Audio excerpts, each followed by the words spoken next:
What if I were to suggest that you play a key role in the awakening world? And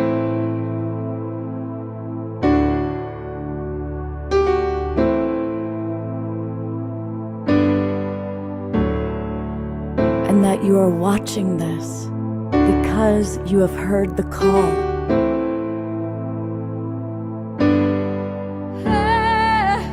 We can start right now by opening our hearts and minds.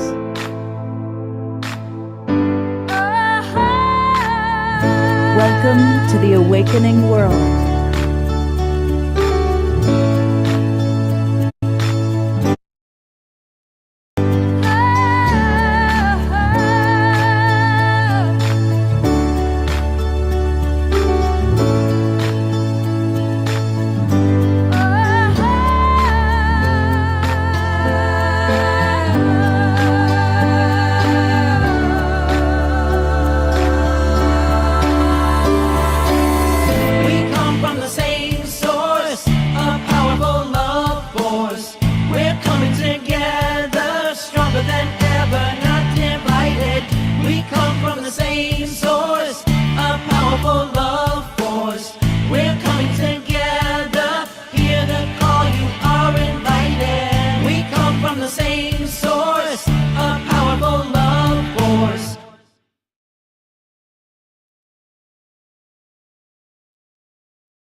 Good evening, everybody, and welcome to the Awakening World. I'm Love Coach Scott Katamas, and I'm really excited because once a year, this terrific festival takes place, and it's the Conscious Life Expo.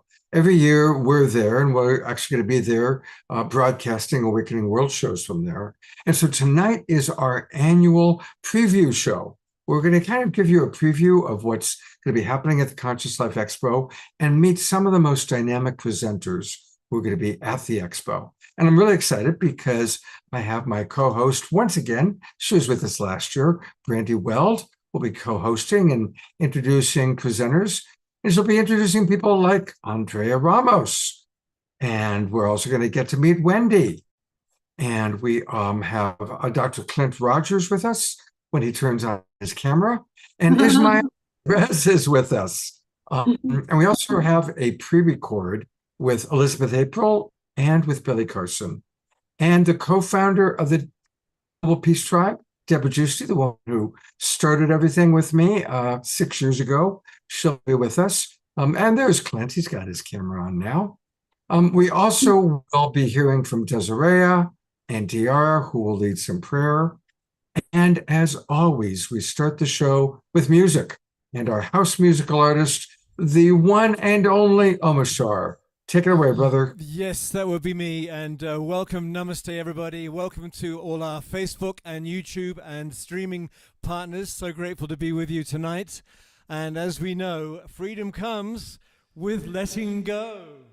And so let's go. Let's let this person in. And all right.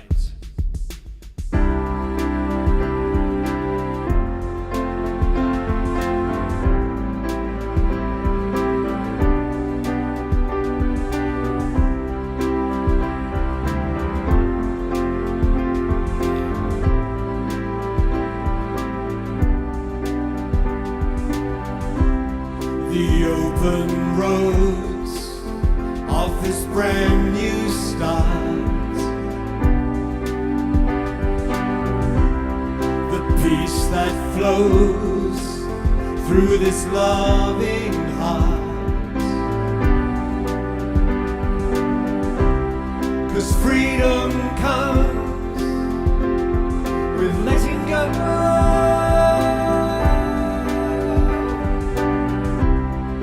Life renewed, new seeds to sow. Take my hand, I'm with you now. Relax yourself, your furrow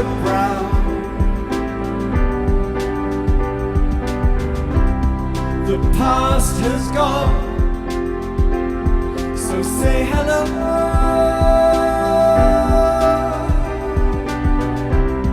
No looking back, onward we go.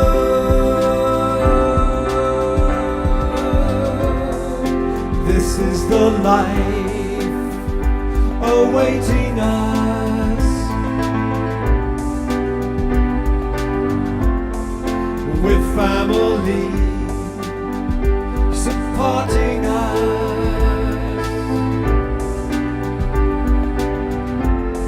The sword of truth has cleared the way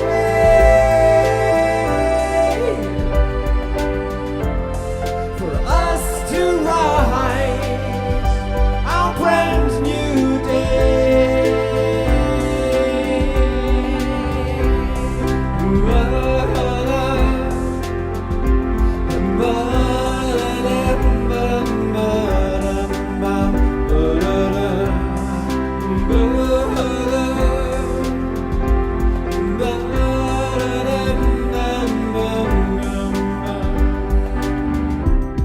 New mountain peaks for us to climb,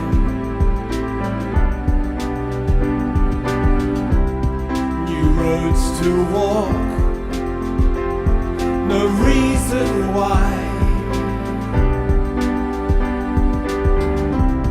It's time to know that we are one,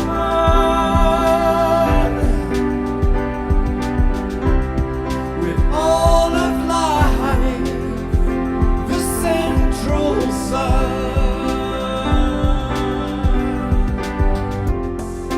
This is the life awaiting us,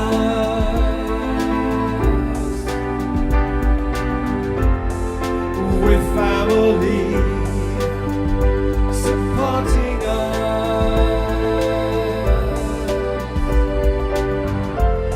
The sword of truth has cleared the way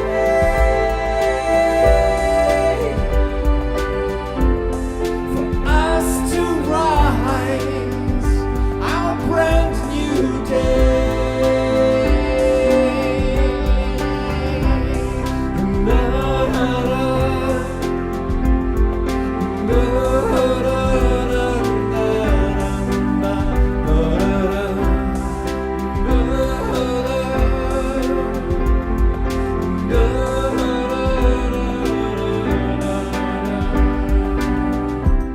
Cause freedom comes with letting go.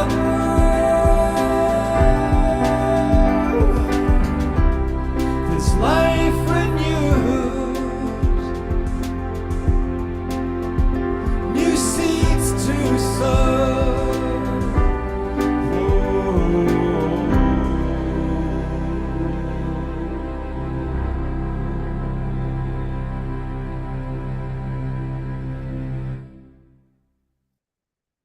Welcome, everybody, and let's send love and hearts and twinkles to our beloved Omar Shar, who is truly an Omar star. Especially the twinkles. I like the twinkles. Thank you. Yeah, absolutely. And there'll be more twinkles coming to Omar Shar, as he will be providing at least 2 more musical offerings. So thank you, brother. I appreciate it. Well, if you want to know about conferences, festivals, the person in the know is Deborah Giusti. She ran our favorite festival of all time, the Harmony Festival. She created it, ran it for over 30 years. And then when she retired from that, she still stayed super connected to all the different events going on and has created an amazing transformational guide to festivals and expos and shows. She's also one of those people, there's a lot of talk about cloning. I sometimes wonder if Deborah is cloned, because any festival or expo I go to, she's always there. So she's in the know about these things. So who better to tell us all about the Conscious Life Expo than our co-founder of the Global Peace Tribe, the one and only Deborah Giusti. Welcome, Deborah. Thank you, Scott. And hello, everyone. Good to see you again.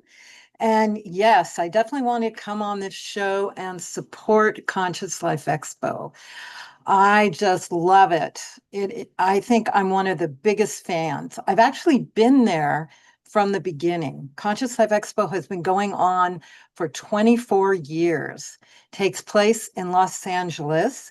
It's coming up February 20th, 23rd, 2026. Takes place at the LA Hilton, right near the airport. So no excuse not to be there because you can fly in and just get right over to it. And really, it is the best conference of its kind available today. Just amazing. I call it our modern mystery school because it really has the most cutting edge evolutionary information from speakers and workshops and panels and all of that that's available today. And it always stays on the cutting edge, bringing in the new information year by year. And it's got exhibits where you can buy products, all kinds of incredible jewelry, books, and you really it's a whole spiritual journey to go down there. To go down there and really see what adventure you're going to go on, what speakers you're going to connect with. They have the top speakers of these times, really, and all levels of evolution, whether it's disclosure or healing, spirituality, everything. The top speakers are there. And the other thing that's great about it is your soul tribe is there. So you're not going to feel strange when you talk about all the things that you love in terms of your spirituality and what is really important to you. You're going to be with like-minded people. So the vibration of the expo is really high because everyone's there in really high consciousness and seeking and love. So much love there, so much connection. And they have everything. They have an amazing production team with the founder, Robert, who's been at it the whole time. He hung in there during COVID. A lot of these festivals didn't, continue after COVID. He hung in there, his team pulled together, and every year it just goes up and up. I'm going to share with you a little bit about it. You can see it firsthand. I'm there. I need sharing turned on. It's on. Great. Here's the expo here, just beautiful. And I just want to say the speakers, it's also fun, all kinds of creative things, seance, astrology, disclosure lunch. They have a live play about ascension, so it's really fun as well as educational. The speakers are over the top. Bashar, Elizabeth April, Linda Moten Howell, Mateus DeStefano, Robert Edward Grant, Sarah Brexman, incredible speakers that are there. And all of these, you get them live, you get to see them, meet them, hear them, and then incredible lectures as well. A post-conference that will happen, and all kinds of lectures. It's phenomenal how much is there. This is the website, consciouslifeexpo.com. But I wanted to share with you that I'm really involved because I've been producing a panel there. Panels are over the top too. Healing frequency, the ET connection. These are the top speakers on all these panels. Secret technology, navigating the Great Awakening, George Norrie Forum, AI in the future of humanity, plant medicine. Here's my lecture that I've been doing for 10 years, my panel, Ascension, because that's my passion. So Ascension is what I'm going to be doing. And this is happening Sunday, and you'll see I have all these incredible speakers, which I love because I get to do this panel with the top Ascension teachers. So we have really high level conversations. We're going to be talking about why Ascension is happening right now and what is happening in the world to progress it forward, and all the tools that you need to transmute your trauma, activate your light body and DNA, receive ascension codes. It's amazing. And then also, I'm going to be doing a lecture there. These are all the lectures. It's just such a smorgasbord of all kinds of things you would want to learn about and see. My lecture is going to be on healing cancer and the ascension. So as a lot of you know, I have been dealing with breast cancer. They gave me a diagnosis of a double mastectomy for stage 0 in my left breast and stage 1 in my right. And I thought, I don't think so. That doesn't sound right. But that's what traditional medicine does. And I'll share a little bit about that because my lecture is going to be sharing how the ascension and critical disease like this, or any curveball that comes into your life, is part of the ascension. And if you brace it that way, the ascension is accepting every single thing in your life, even when you have cancer, because what it does, it takes you on a path of complete healing. And that's what it took me. At the lecture, I'm going to share with people how I've been healing my cancer. I've actually healed it 50% now. And that's because I didn't go for what the traditional medicine says, even though you have to listen to them at some point and they provide a lot, but you have to really go within and find the healer within and find your path. And from that, the first thing I did, honestly, is open up my receiving channels. Because as a woman, we give. We have families, we have businesses, and we give. And those are the breaths kind of over giving. And so the first thing I did was open up my receiving channels and start to receive. And I put it out on Facebook that I had cancer. A lot of people really respected that I was so vulnerable, and I shared. I got so much information, like 500 or more information about cancer. And from that, I really started to look at what is my healing path. The second thing that I want to recommend is really expanding your cancer healing team. And from what everyone shared with me, I got some holistic consultation and really saw that there's so much available now for healing cancer. And I also talked to so many people that had healed cancer. And so from that, I really understood what I needed to do to heal my cancer, as well as my professional holistic practitioners. Part of what I found out, and I'm going to be releasing the Healing Cancer and Prevention Guide, because there's so much information that people don't know about. And I have been taking on that I'm going to produce this guide and share with people, because it's the worst thing when you get cancer and all you hear from traditional is slice and dice and chemo. And there are other options, but you have to be smart about it. And one of the key things is I found out that my cancer is really connected with the toxins that were in my body. Toxins are such a big part of chronic disease now. We don't really get that information from traditional medicine, but I found out I had high mold, which causes cancer, and I had glyphosate, which is the Roundup, in my body because I live in Sonoma County. There's lots of orchards and all of that, and that causes cancer. And when I started to detox and get that out of my body, that was one way I got the healing to come through. Another thing I did was really get my crystal clear on my diet, like no sugar, not sneaking little sugar here and there, which I did before. No sugar. Sugar feeds cancer. No dairy, no wheat, eating mostly cruciferous vegetables and organic, and a little protein. And fasting is a really important key to healing. Also, there are all kinds of supplements and treatments and so much you can do with cancer. There's just so much available. And when you're on a healing path like that, emotional healing is key, because we're talking about a holistic healing. So really healing the imbalance in your emotions, deep trauma, shadow work, all of that, as well as spiritual healing. I got a spiritual healing from the Twin Ray. Many of you of the Global Peace Tribe know them because they're incredible spiritual teachers. When I went to them, I could feel this negativity on the side where my cancer was when I got this healing from them, or it can happen with a lot of spiritual teachers. That energy negativity left, and I found this healing here. So it's really a combination of things that you can work with, but really coming to your core of healing and declaring you're going to heal and allowing your higher self to open up the miracles, the guidance, the people, the information to come to you is really key. My spiritual guide that I dealt with, I asked her, what was one of the biggest things that I did that promoted the healing?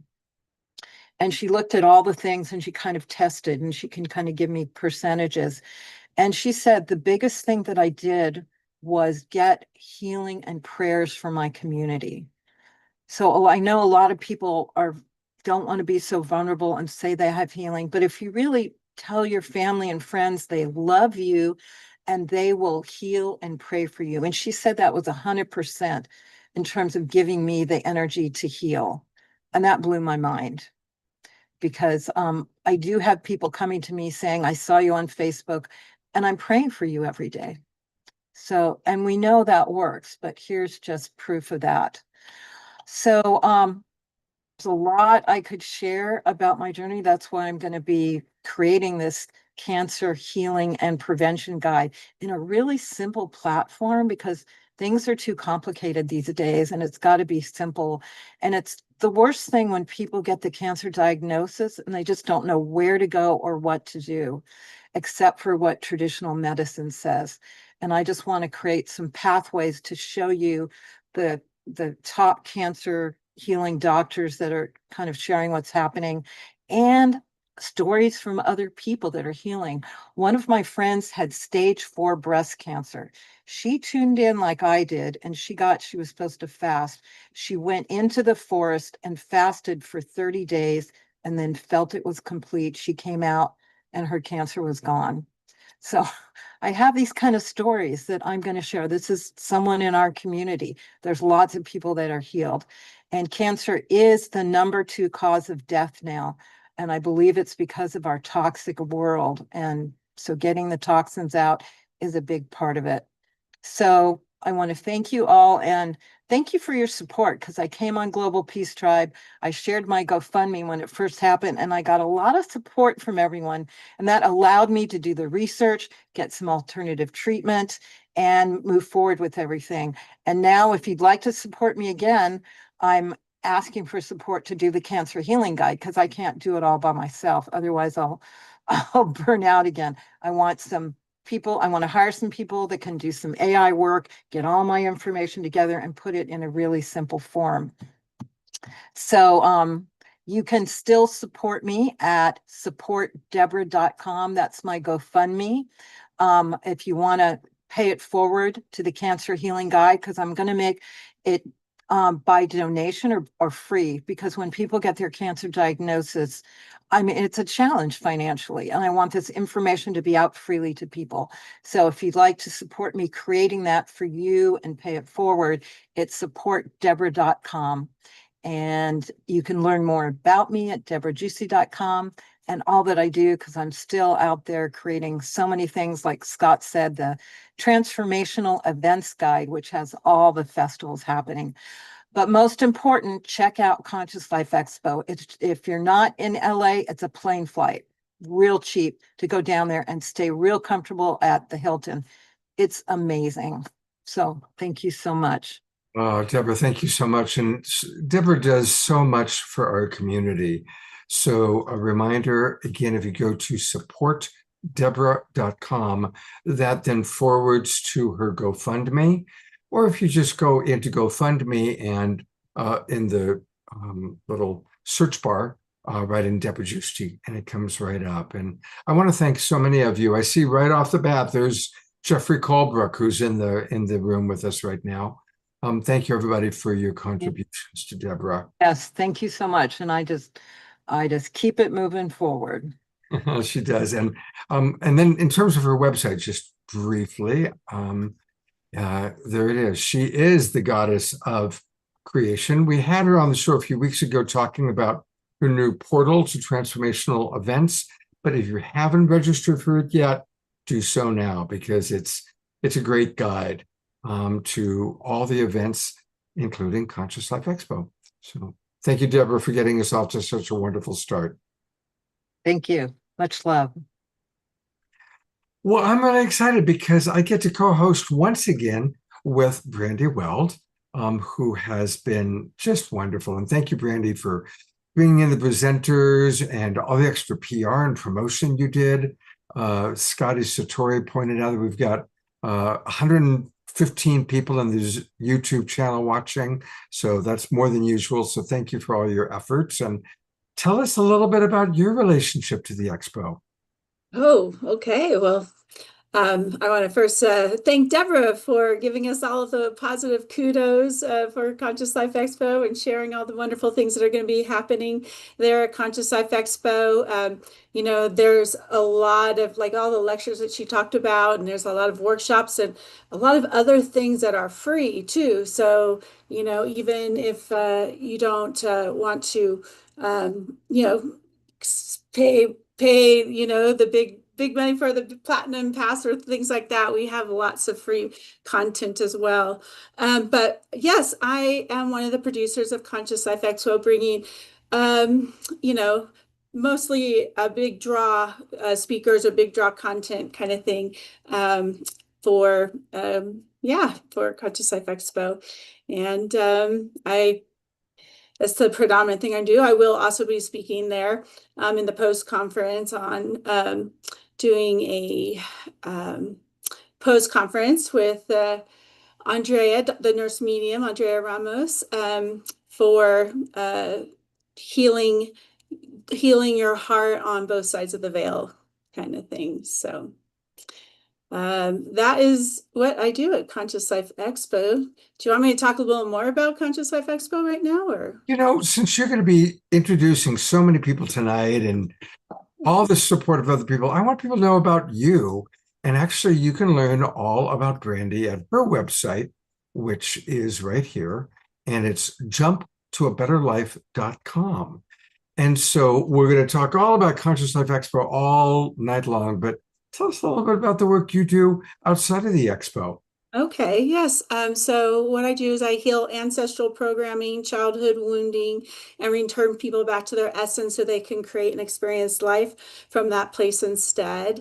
So that is a bit of what we'll be talking in the post-conference. I have added Andrea to some of that so that we can now heal on both sides of the veil. She is amazing at connecting us with our loved ones who have crossed over on the other side.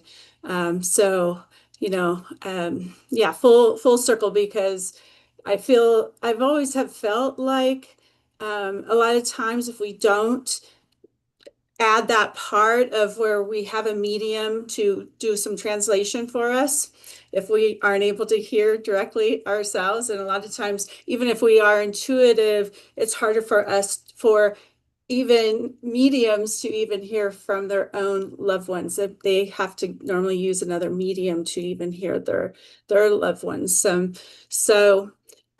Anyways, yeah, I find if that little missing piece, because you get to, you know, when somebody crosses over and you didn't get to say everything to them, or they didn't get to say everything to you, you feel stuck, and the person on the other side feels stuck because they have a greater awareness once they cross over, and they're like following you around trying to apologize and ask for your forgiveness and give you pieces of information, but you can't hear them, and yet they keep trying. And often you'll find that mediums experience that, you know, as soon as they can see somebody that can hear them, that is like connected to you, you know, in some way, then they're trying to get this message to them, to you. And so I think it's really powerful work. Yeah. You know, I'm glad to know about your work with ancestral healing. We actually have done quite a few shows now that we understand that we're carrying the epigenetics going back so many generations. And I do believe a big part of kind of our soul group is really healing and managing the ancestral healing and the epigenetics. So next time we do a show on that topic, I'm going to call on you, Brandy. Okay, please do. Well, I think let's just let people know again that it's consciouslifeexpo.com. I'm going to put into the chat box where you can get discounted tickets. But for everybody watching, and I know we got a lot of people watching on YouTube and Facebook and everywhere, just go to consciouslifeexpo.com. Consciouslifeexpo.com. And there's so much information there. And as Deborah showed us, there's a tremendous number of speakers, presenters, panels, special events. And of course, everybody you're seeing tonight will be there in person. So definitely look us up, find us, and it's going to be very exciting. And I think, Brandy, I'll turn it back over to you to introduce our first presenter. Okay. Well, thank you.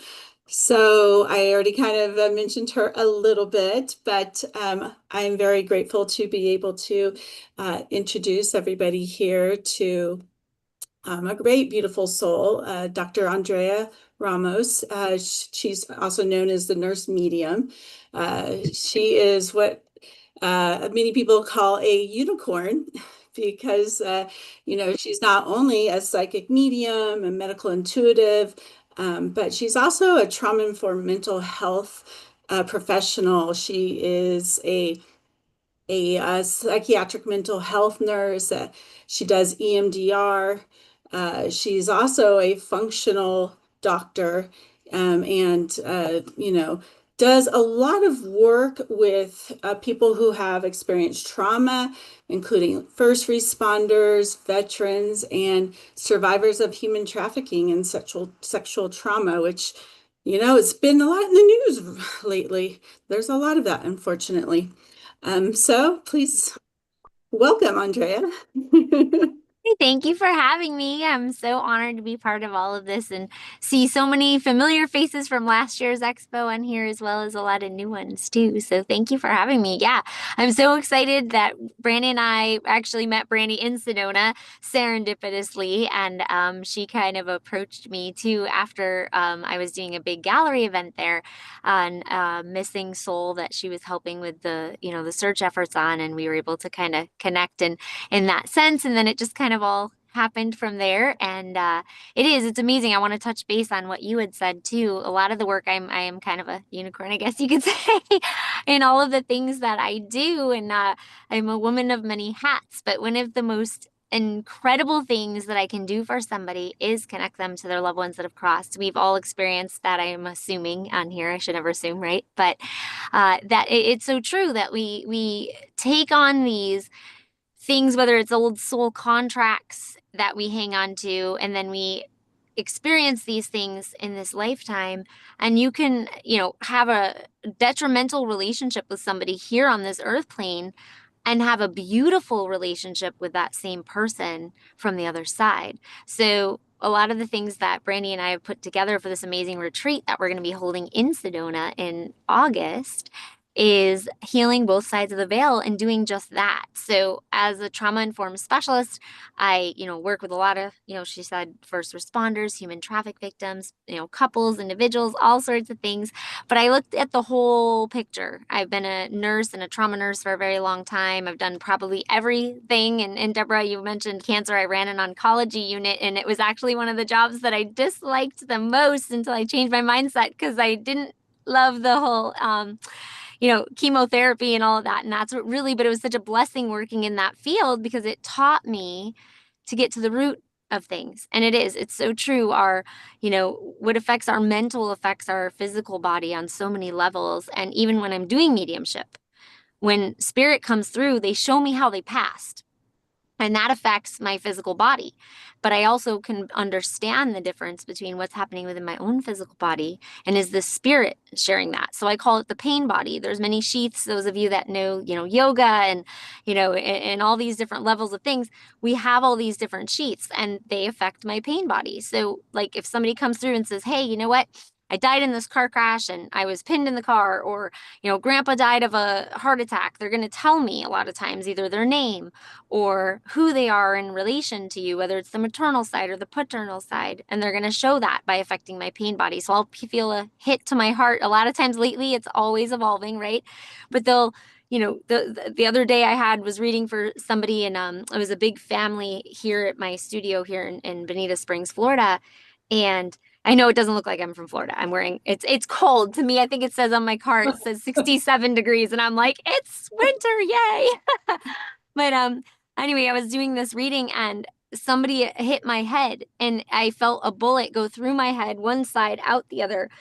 And I had explained to them, I said there was a young boy and this had happened, and they just kind of all looked at me in awe, like, what the heck? And I told them to stop, because I was like, okay, we figured out how you passed, like, let's move forward.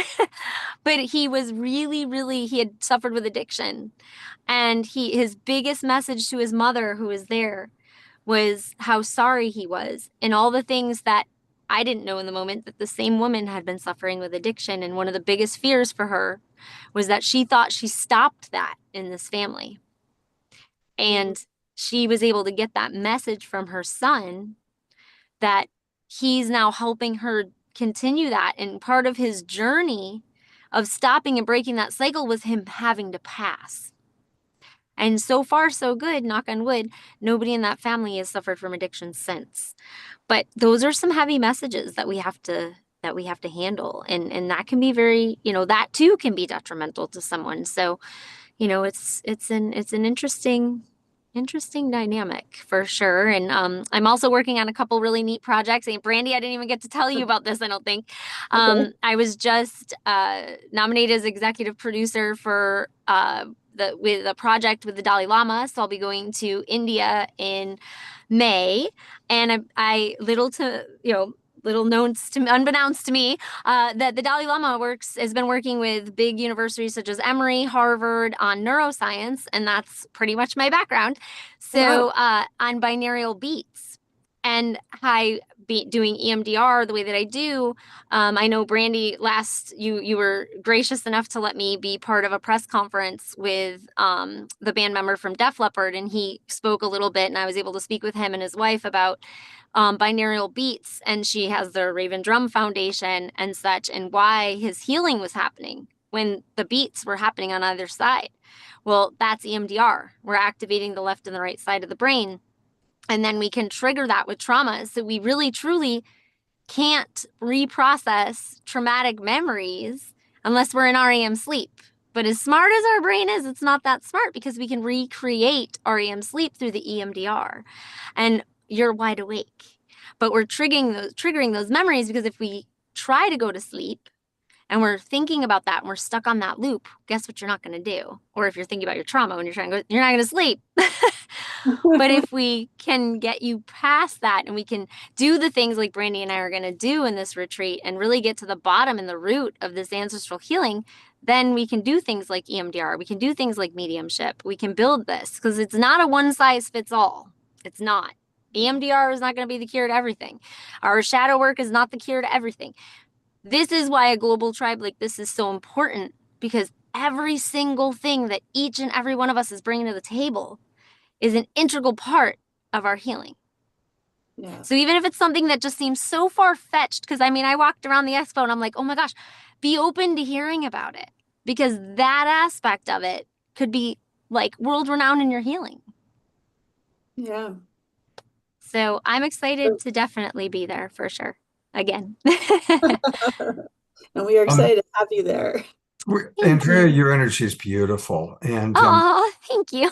yeah, and we actually have a question. Susan Blomquist from the audience is asking, Andrea, how do you stay so positive with so much trauma around you? That's a beautiful question. Thank you for asking. It can be tough. It can be definitely heavy at times. There's a lot of different modalities. Like I said earlier, it's not just one. I have to practice reminding my own self to tap into the things every day. Create a practice that works for you, because not everything is, again, one size fits all. So I make sure that when I'm getting up, I set my intention for the day. I say, you know what, today's gonna be a good day. I remind myself that if, somebody cuts me off for, I do throw ho'oponopono their way. And, but it really, truly, what I do to stay so positive is understanding that everything that negatively impacts us, there's a gift behind it. So I'll give you this quick story here. I had a lady that came in, one of my human traffic victims, lots of sexual assault, and she is amazing and doing amazingly well, and is going to be part of my book. But anyway, and she said to me one day when I first started seeing her, and I said, this was a gift. And I tell you, that woman got up and walked up to my front door and was just like, I'm leaving this office. What on earth is happening? And I said to her, I said, you're a mom now, right? She goes, yeah. And I said, you told me on the first time you saw me was that your child tells you that you're the best mom in the world. And I still get choked up when I tell the story. And she goes, yeah. I go, that's because everything that happened to you created you to be the best mom. That's the gift. I said, you make sure that your child is so protected, but not a hover mom at the same time. I said, because you went through that and that changed who you were. That's the gift. So I remind myself every morning, because as you guys will know in my book, you will see I've had a lot of trauma happen, but it took me having to go through those really dark places to be this light person that I am now, and understanding too that sometimes we're going to have a bad day, but it's up to us whether we want to sit there. We can sit there for a second, but we have a choice. Do we want to sit and wallow in that? Or do we want to look for that one positive thing, that one little glimmer? And sometimes, yeah, I'm going to tell you, I'm looking for that glimmer. But it's like, then you look around and you see all of these things and understanding the community. Like, look at all of us here. I'm sure that there's a way, like if somebody sends me an email, I'm going to respond. It might take me a day or two, but I'm going to get back to you.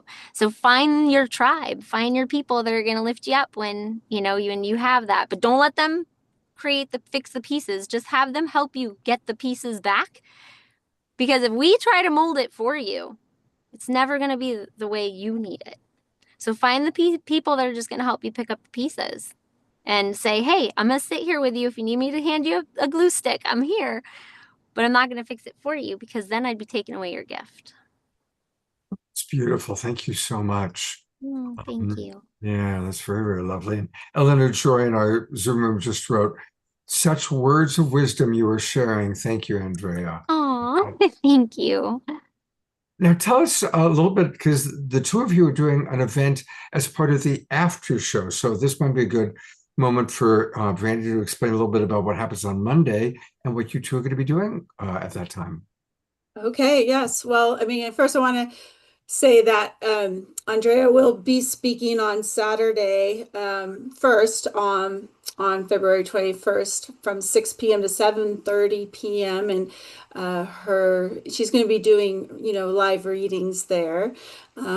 But the talk's name is Healing Words from Beyond. And so, yeah, I encourage everybody to go see her on Saturday at 6 o'clock to 7:30. And then on Monday, the post conference, there's a lot of powerful post conferences happening on Monday. So, Monday is when you can dive deeper on topics. So all the speakers will have like at least a 2.5 hour kind of workshop. And some of them are longer. We also have a couple of symposiums that are specifically focused on plant medicine and astrology that are kind of all day things happening at the same time. But yeah, ours is talk is called Heal Your Heart on Both Sides of the Veil. So we are, going to be doing a little bit of process and readings of healing ancestral programming kind of stuff, childhood wounding, and healing with some of the beloveds on the other side. And so that is, I'm sorry, on Monday at 2 o'clock, going from 2 to 4:30 on Monday in Century B. Wow. Beautiful. Well, I'm going to check that out. I in my world, my best friend died October 26th. I found his body. We were living together in Grass Valley. And we were very close, so there's nothing that needed to be cleared up between us. But I'm like, hey, buddy, how you doing? You know, Yeah. I want to know, like, what's it like Yeah. up there? Yeah. It's funny, he always watched my show, and the night before he Aw. died, our show was all about near-death experiences. And Wow. he even said, we got to buy Cat Lewis's book. I want to read her book. So he was like fascinated with death and dying. And the next morning, I found him in his bathtub.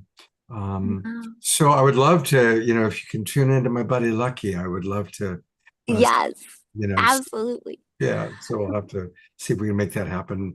We Maybe. will make that happen. All right. Well, to learn more about the nurse medium, that's her website, the nurse medium .systems.io is where it comes in. Definitely, you want to put in your email address, just like I'm doing right now. Start there. There we go. Let's get it. There we go. So now I can stay in touch with the nurse medium.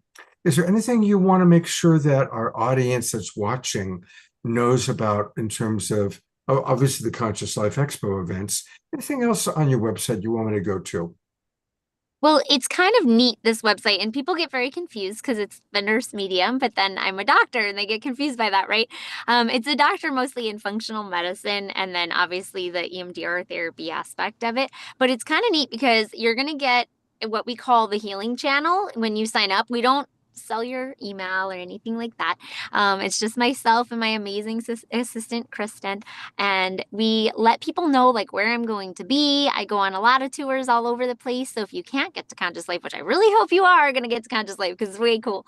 But if you can't, at least you'll know what's going on. Even if you're local to here, like if you come to Southwest Florida, I do have my own studio here in Bonita Springs, and it'll kind of share like some of the things that are going on, a lot of updates. It's going to talk about like we're going to have a link to mine and Brandy's event that we're going to be doing, our retreat in Sedona, and talking about that.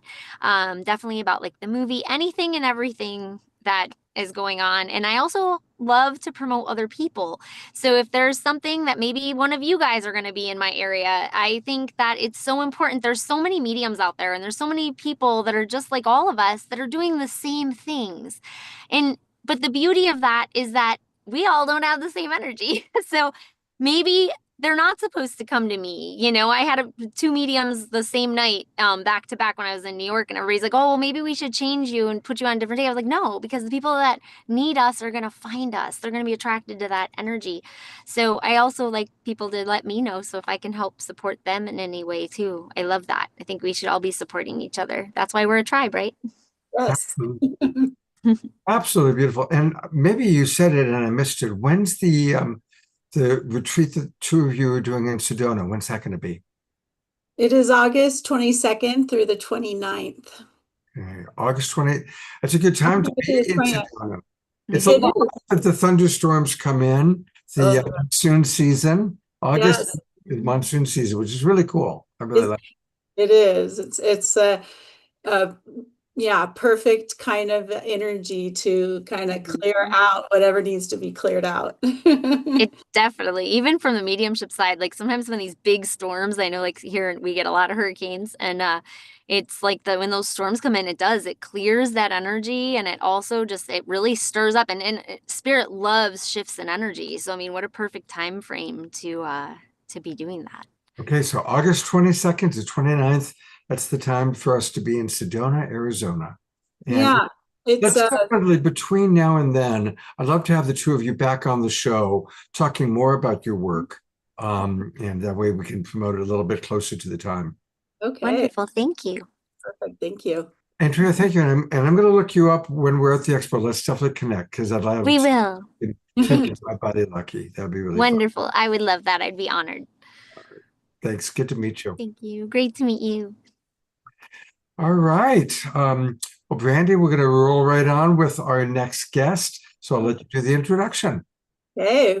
Well, I'm very happy to be able to introduce another beautiful soul that I also met in Sedona, Dr. Clint G. Rogers. He is he has this beautiful soul that is committed to bringing like the teachings of a master teacher that he had learned from doctor. I don't know that I know his name exactly, how to say it right. Clint will correct me if I say it wrong. Dr. Pankaj Naram. Yeah, that's close. Dr. Pankaj Naram, or just Dr. Naram. Dr. Naram, Yeah. thank you.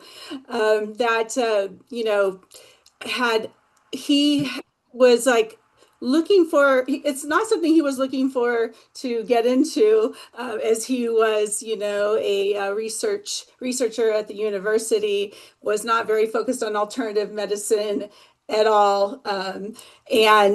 But when his father fell ill and he was, looking for a solution to heal his father and help him get out of pain and such, he then discovered Dr. Naram. And as Dr. Naram's ancient secrets of healing helped heal his father, then Clint, he had then continued to follow Dr. Naram, documenting all of these ancient secrets that he was utilizing to heal thousands and thousands of people, and has recorded, thousands of healings with these ancient secrets. And so, unfortunately, Dr. Naram has left the body. And so Dr. Roger he continues sharing his healing and ancient secrets with the world, and we're so grateful that he does. So please welcome Dr. Rogers. Yeah. Yeah. Thank you so much, Brandy. Thank you, Scott and Deborah and Andrea. Wow, what a powerful meeting already. And for everyone watching this, I don't think there's an accident that you're here right now. There's some really beautiful, powerful things that even if you just hear one of these secrets, it can change your life forever. So thank you, Brandy, so much for inviting me to be here. Yeah, thank you so much for saying yes. Thank you so much for saying yes to joining us at Conscious Life Expo, and also for saying yes to being a part of the retreat that we're going to be doing in September as well, to help people heal in the physical. Yeah. Yes. So I have so a question. Actually, I want to jump in. okay. Your book is called Ancient Secrets of a Master Healer. So tell us one of those ancient secrets. Yeah. Well, it's actually the book, Ancient Secrets of a Master Healer. The subtitle is A Western Skeptic, an Eastern Master and Life's Greatest Secrets. So I know many people on this call, you wouldn't consider yourself a skeptic, but I definitely was.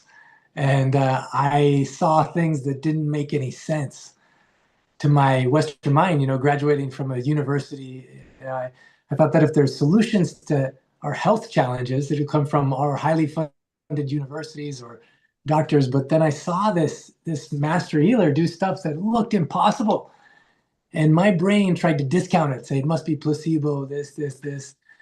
But I just saw it happen again and again. I never knew that I was going to learn how to do it. And so at Conscious Life Expo, actually, for people who are in the audience, you're going to see stuff that looks like a miracle, but it's based on a science. And the foundation of the science, Scott, I love that you ask, what is one of those ancient secrets? Sometimes I tell people, even if they just open, because this book now in 42 languages, I'm so happy that the first quote, even if people just open this first quote, I didn't come to teach you, I came to love you, and love will teach you. And I really think that's true, actually, because there's so many different forces on this planet right now, creating fear, anxiety, loneliness, all kinds of distress. And at the same time, there's so many amazing things happening that often don't get, major media coverage. They show up on shows like this, Scott. But I believe love can guide you through that instead of being occupied by fear or ego or whatever it is, but tuning into what do you want. So another ancient secret, Dr. Ram says, instead of focusing on what you don't want, why don't you focus on what you do want? Now that's super helpful now on the planet. we could so easily focus on what we don't want. Right now I'm in DC, actually. Tomorrow I'll be in meetings with a lot of different, political leaders and different things. And then later on, I'm guiding a beautiful trip to mystical Nepal, where we'll be meeting with Dalai Lama beforehand and so many other things. But in this planet, I notice people are just coming from fear. And notice when you're coming from fear, what are you focused on? And if you're curious and like you ask yourself, Scott or Brandy, okay, what was I focused on? Oh, I'm focused on what I don't want. And then there's something in this book called Marma Shakti. So it's full of home remedies, things you can make in your own kitchen, but also you understand what subtle energy points on your body you can press to activate certain things. So on the right hand, this point on your right pointer finger, you can close your eyes. Over your right eye, you see a white frame. You press it 6 times and you say, what do I want? And this message goes from the conscious to the subconscious to superconscious, and it pulls it back through. And it's really powerful, actually, when you just simply start to ask yourself, what do I want? Even I've had this with couples. They're arguing with each other. They're focused on what they don't want, but then they say, okay, what do you want?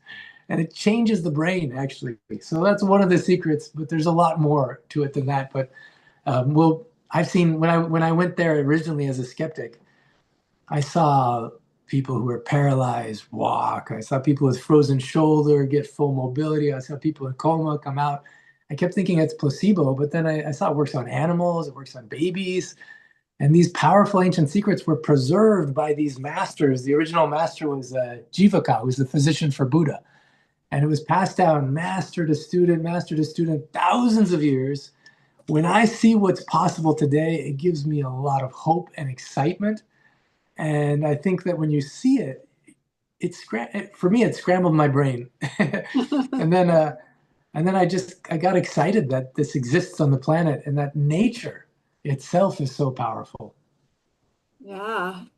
What have been a couple of your favorite cases? Yeah, thank you for asking, Brandy. You mentioned my father. So in my TEDx talk, which spread like crazy, and in the book I talk about him, but one of my favorite cases is my mom. And this is why, Wow. because I think, I don't know if anyone else resonates with this, but when you start to, have more awareness of things, and and I changed. And sometimes you go back and your family doesn't accept it. I don't know, like it takes a little bit longer for them to digest that you're a different person or have a different, background. My mom, she saw what happened with my father. She even read the book, loved it, but she had big arthritis, pain in her hips and her knees, so much she would get out of bed and fall back into bed. And even though in here there's powerful secrets, she never did any of it. She read it, she loved it, but never did it until, we also have a Sunday Global Healing Miracle Call. And she came on this and she heard the person who translated the book into Portuguese share about how, as she was translating on page 133, she saw this remedy for what to do to have healthy joints. And then on page 173, this recipe for this soup, this really amazing soup that decreases inflammation. And so my mom heard her share her story about how she had stage 4 knee pain, but instead of focusing on what she doesn't want, she focused on what she did want. She wanted to run a marathon, but all the doctors said this is going to be impossible. But she started doing these 2 remedies, and within, I think, maybe 6 months, she ran her marathon, came back, the doctor said, wow, we don't know what happened. Went from stage 4 to stage 2, no pain in her knees. Then my mom started doing these things. She started eating this soup. She started doing this remedy. And within 3 days, her knee pain went away. And the thing I love about that story, Brandy, is it wasn't because of me, actually. Like, she loves me, but she didn't, I don't know, somehow believe me enough to actually do it until she heard the story of someone from a different country and her transformation. And then she tried it. And so what I love about it is skeptics are welcome. And you just do the experiment. And like my mom now, every time I come back home, she always has a long line of people. She met at the grocery store or church or the health club and have some pain. And she's like, oh, my son can help you. And she gives them something called beans and books. So that recipe is mung bean soup. And I want to give it as a gift to anyone who's watching right now. But I say, what if healing can be delicious? And what if it can be simple? And what if it can be based on natural principles? And so it's about balancing your body.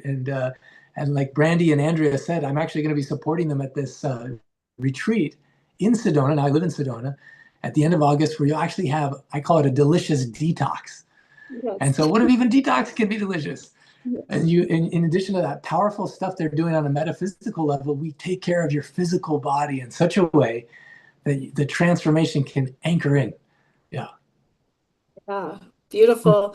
And that was so beautiful about your this work is when you read your book, the ancient secrets of the master healer, is that how many of the stories that are in there are like miracles, like things that you don't think are possible are actually happening and healing, in there. And, yeah, I mean, maybe you'd like to share like a couple of those, like one being, his mother and his father. Yeah. Yeah. Yeah. I've seen now because it's interesting. I started as a university researcher. I actually went to India to prove this wrong. Oh, really? But then it ended up proving me wrong. And when I saw what happened for my own family, I said, more people should know this exists. They may not choose it, but they should at least know this is a choice. And so when I told this doctor that I wanted to help him, he actually laughed at me. I was like so confused because I knew his mission was he wanted this ancient secrets to benefit every heart and home. And I said, why are you laughing? And he said, because I know you now. I was like, what does that mean? And he says, even if I told you these ancient secrets, you wouldn't get it. You try and figure it out with your head, but you're so much in your mind. And then that confused me because at the university researcher, I'm using my mind to solve problems. And he said, some things are beyond mind. You understand them with your heart. And so I said, what do I do? And he sent me for 10 days of silence. Then I came out, I was like, whoa, that was amazingly life-changing. Then he brought me up in the mountain of the Himalayas, this orphan home called the Mountain Children Home. And he said, this is now your family. And I didn't realize, but that was also medicine for me because when you're with these kids, actually I have a picture of them right here. When you're with these kids, you can't be in your head. You're in your heart and you remember to play again. And when you see the challenges they've been through and how they love, the frequency, the vibration of how they love, when you touch that kind of a frequency, it changes your life forever. And so it's so fun. For the last 15 years, they've been my family. And when I take people on this mystical Nepal tour, we go to these ancient sacred sites which have vibration that can change your being. But when you're with these kids, it opens your whole heart in such a way that you get clarity on what do you want? What is your purpose? Dr. Ram, he said, everything is a medicine or poison, depending on how you use it. Even water is a medicine or poison, depending on what's your situation. Your life's work is a medicine or poison, depending on if it's aligned with your purpose. And so when I take people on this mystical tour, we do something called the Miracle Experiment Game.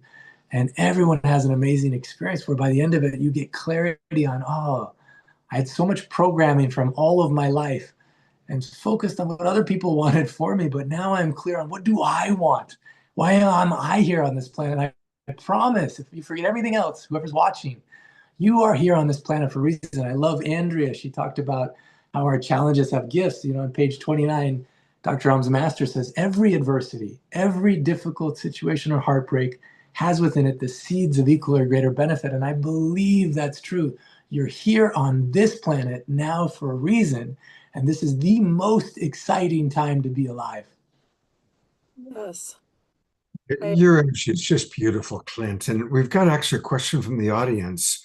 Rex is asking, Clint, can modern medical technology and ancient healing techniques coexist? Sometimes I feel that I'm being pressured to choose just one and reject the other. Yeah, oh, such a great question. I think that modern medicine has done some amazing things. Like I had LASIK surgery before I wore glasses, but now I don't wear glasses. That's incredible. And many people call it complementary. Um, I again come back to this opening quote. I didn't come to teach you, I came to love you, and love will teach you. I believe the more that we can be intuitively guided, then that's the most important thing. And when I love how at the beginning Deborah was talking about all kinds of amazing cases. I've seen so many possibilities that I never knew existed before. Like Brandy said, they look like miracles, but it's based on a science. So the way I say is, if you're playing, let's say you play baseball your whole life, and then you see someone playing soccer, you don't go up to the person playing soccer and say, this isn't a true sport. you're not playing sport, you know, because it's different rules. And so these two systems, they have different frameworks and they look at the world differently, but it doesn't mean that one is good or bad. Sometimes one can solve things in such a way, a deep way. So for instance, with the ancient secrets, it just sees it through the balance of the system and a purification in which your body starts to regenerate itself. Now, Western medicine does so many amazing things. In fact, when I teach at a university in Germany, lots of times I have some of the top doctors from around the world come, and they want to learn how can I integrate these ancient secrets into my own practice. So I consider them complementary in a lot of ways. Beautiful. Thank you.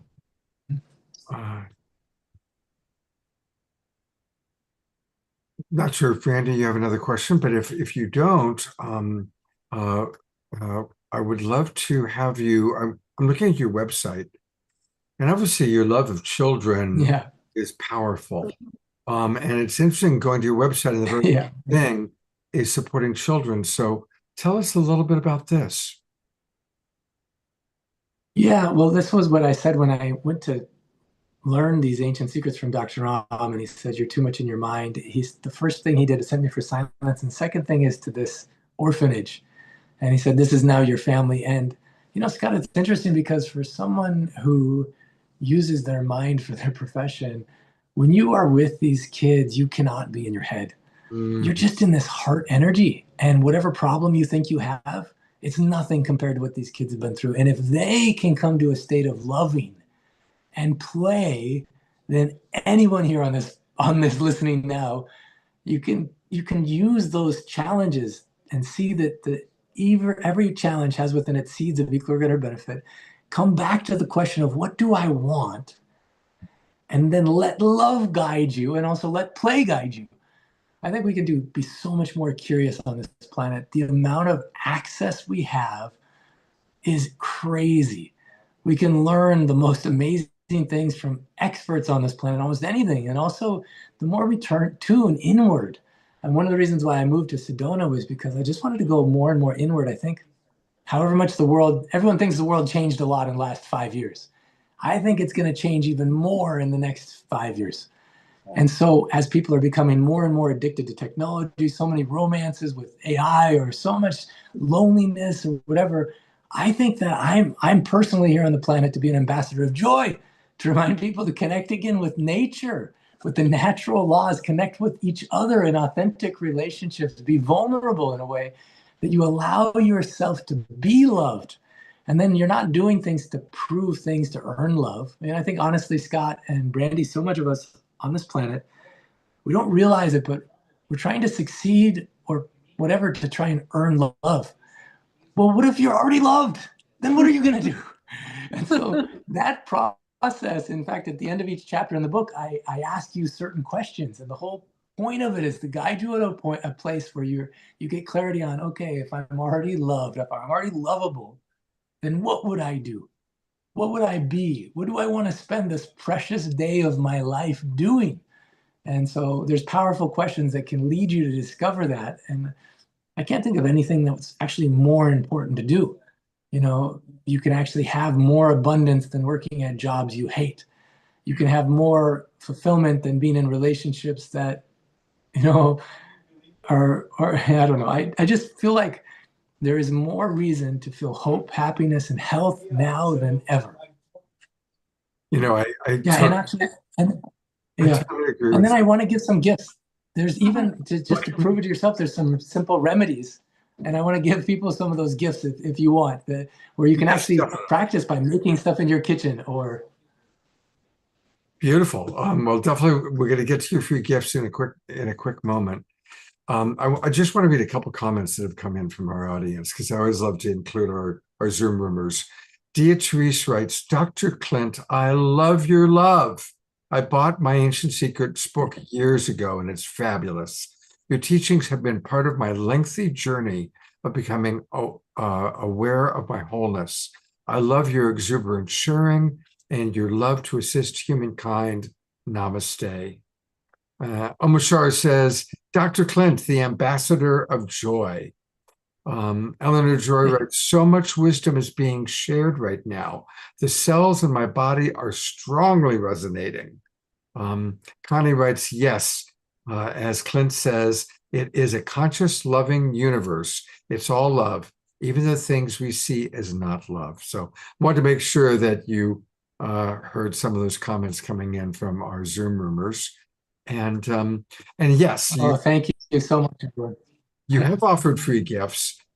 So again, this is a link which I've put in the chat box. I'll put it again. And now tell us a little bit while I put in my email and do what you're asking me to do. Well, tell us about these free gifts.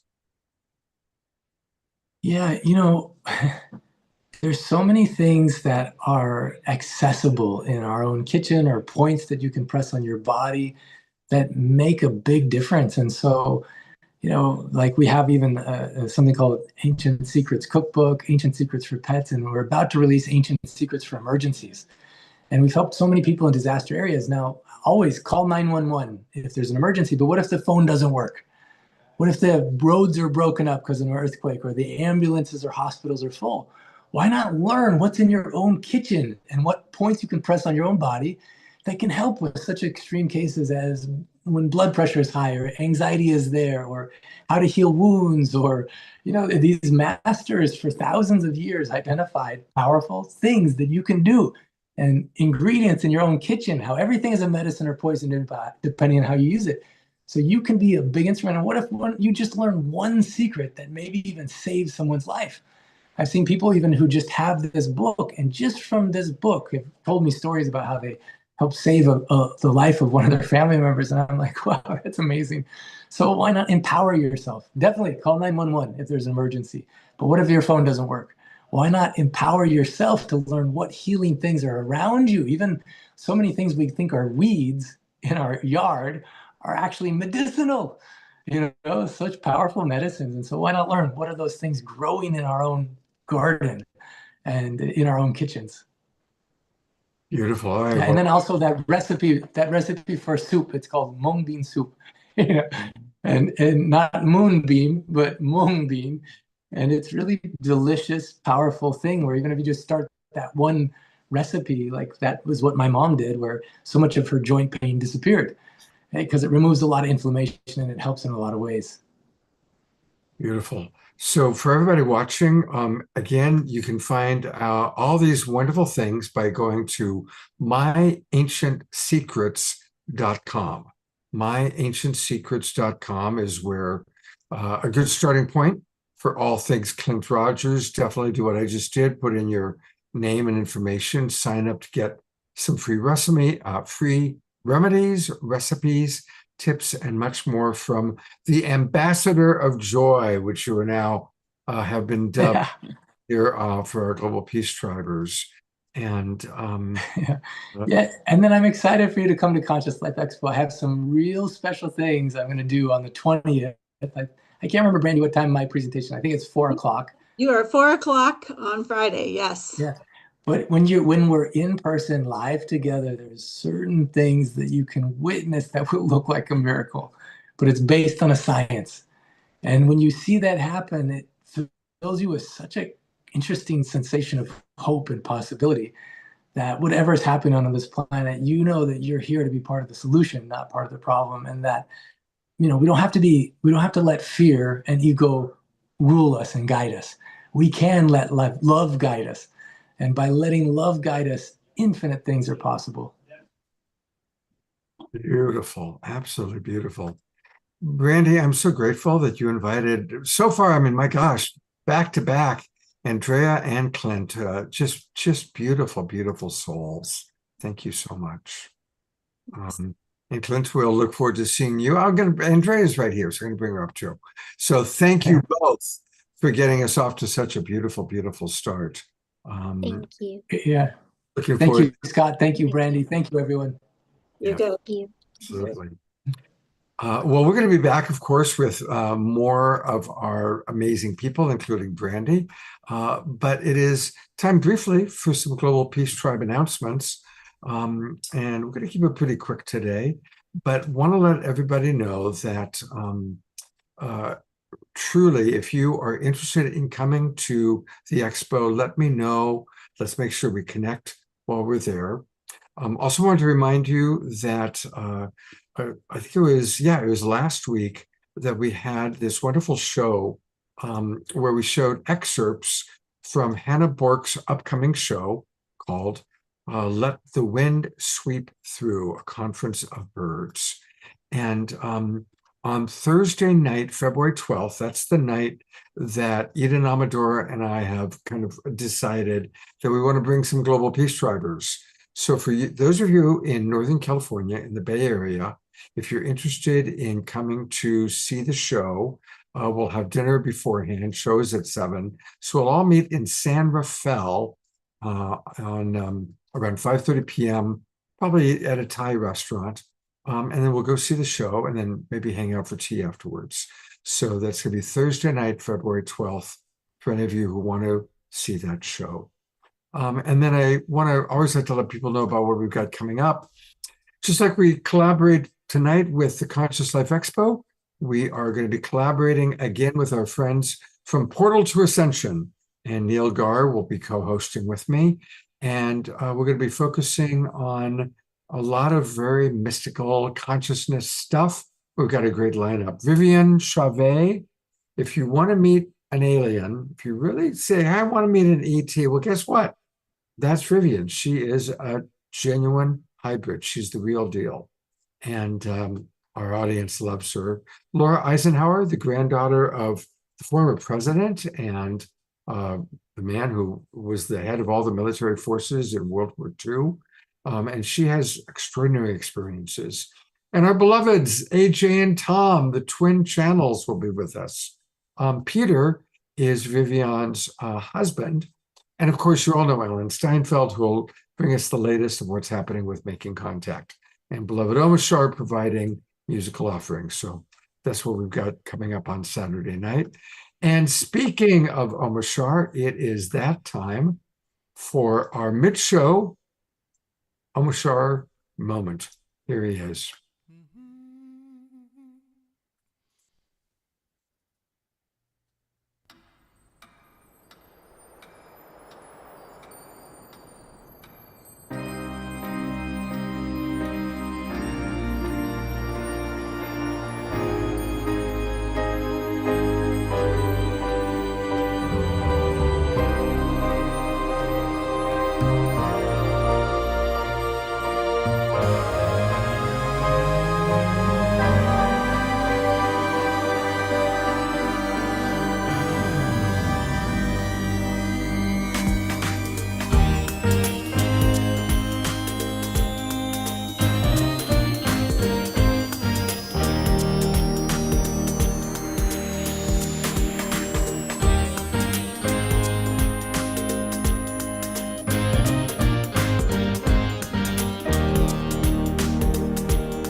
Remember, you're always divinely connected. Our spirits, our bodies are being resurrected. The love in your hearts will lift you up, and I'll come along and fill your cup.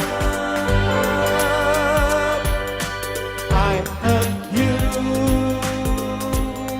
Though we seem to come from different skies, and what is true is the love that shines right through your eyes. 1,000 sunny days describes the joy I feel. I'd walk 1,000,000 miles, 'cause you know we'll see the truth reveal.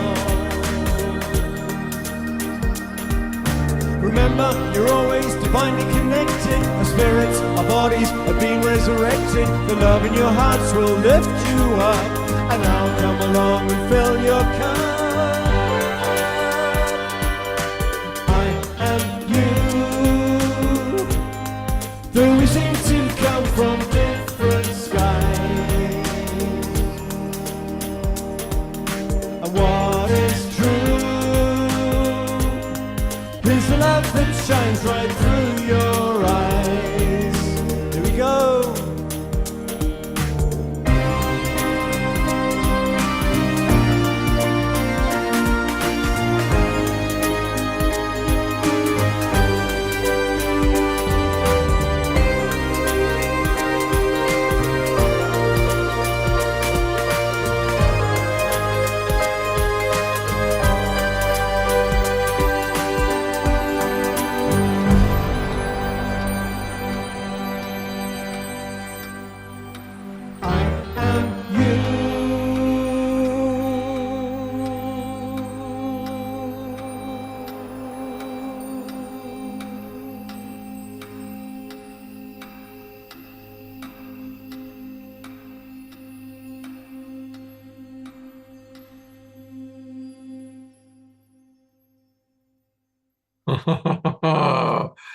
Gallery review time. Let's give lots of love and twinkles to our beloved.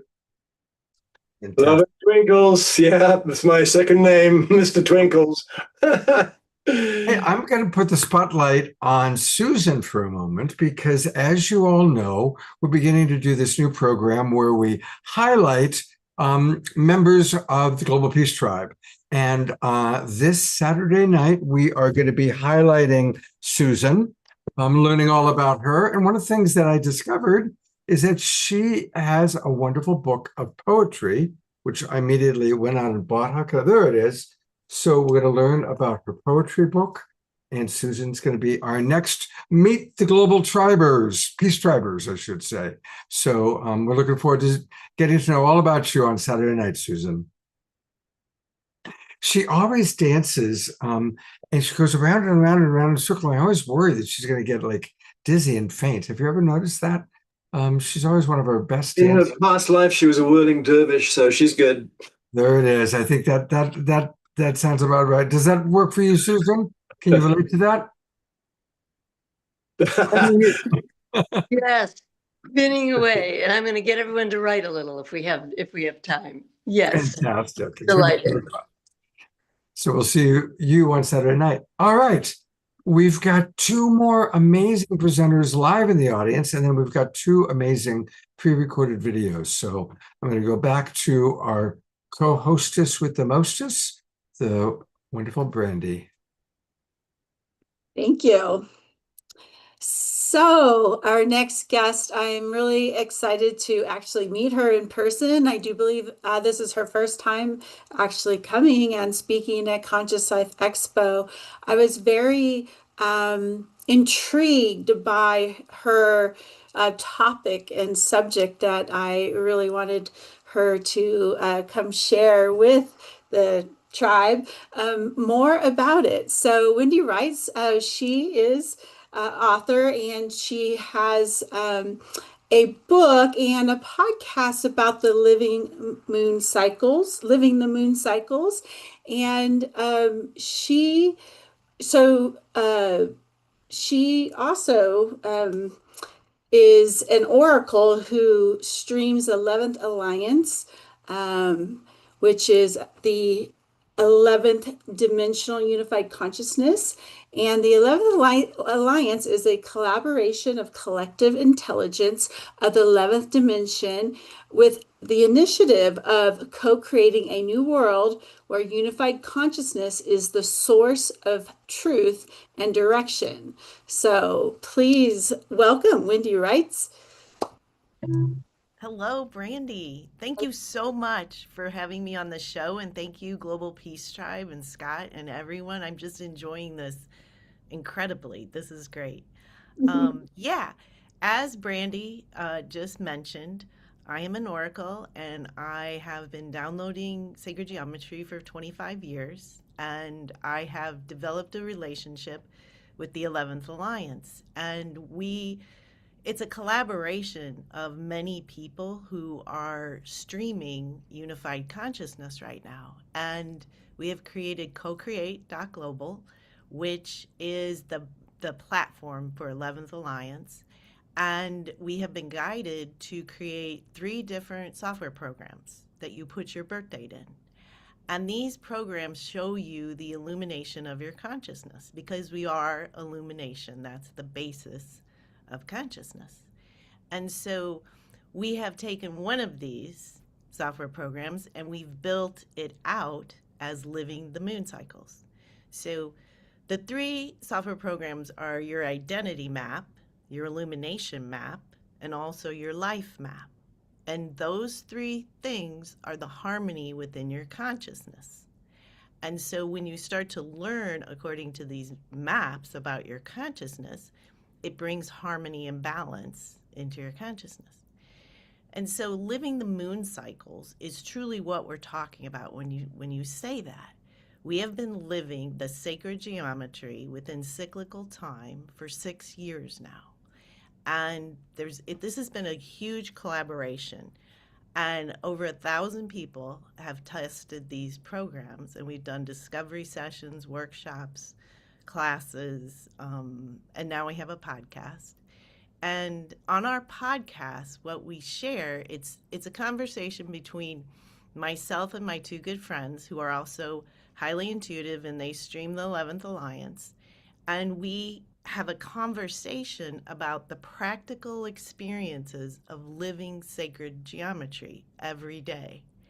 And a lot of people think that when you're highly intuitive, you only get profound guidance. But what we really like to bring through to people is that your entire day can be inspired next steps.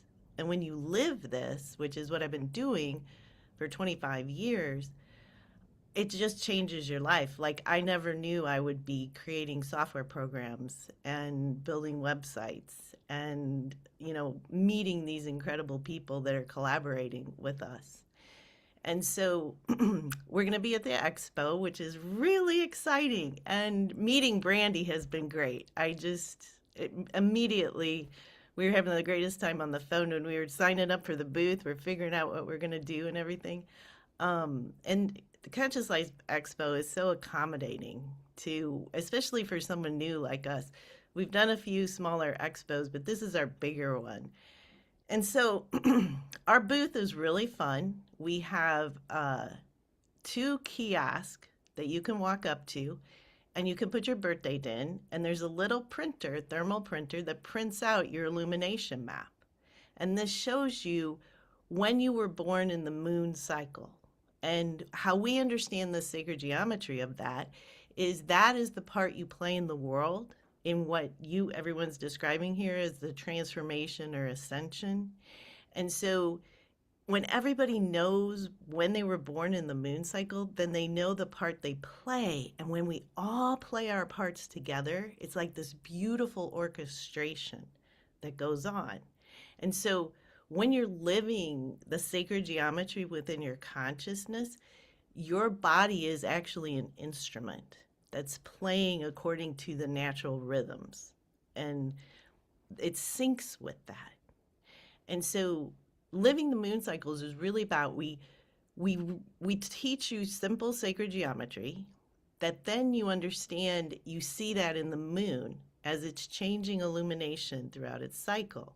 And then you also learn what every moon week is about, because every moon cycle you do change and growth, transferable understanding. When you are aware of this, it accelerates that process. And so you go from a limited awareness to the true capacity of your consciousness. And so that's the other thing that we're bringing into the world, is that so everyone's consciousness is huge, but we're all using this limited awareness. And so that's the main thing that Co-Create Global does, is brings objectivity between those two things. You know, what is it in the world that is keeping you in a limited awareness? And how do you really live the true capacity of your consciousness? So is that in your chart, you can see in your chart what is limiting you in your consciousness or in certain areas of your life? The charts, see, these maps are positive, okay? And it shows you the true capacity of your consciousness. And then what you do is you understand, wow, okay, I didn't know I could do that. Like when I learned about my life objective, which, you know, I was downloading this and everything, it said that I was a great speaker and writer, and I was not speaking or writing at that time. And so that's what a lot, you know, you just learn these things about yourself, and then all of a sudden when you bring it into your consciousness, it happens. You're actualizing it, you're creating it, basically.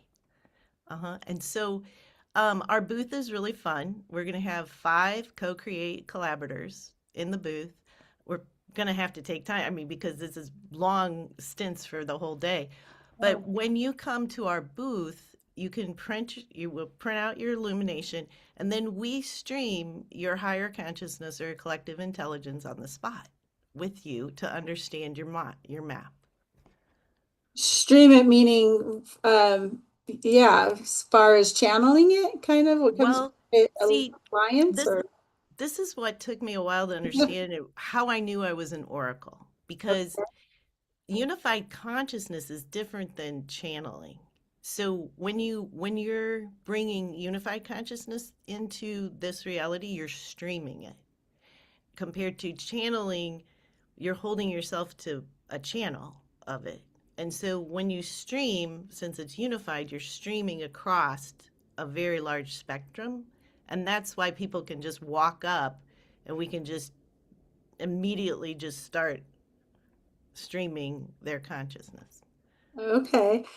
Yeah, I was going to ask you if you're going to, because I did,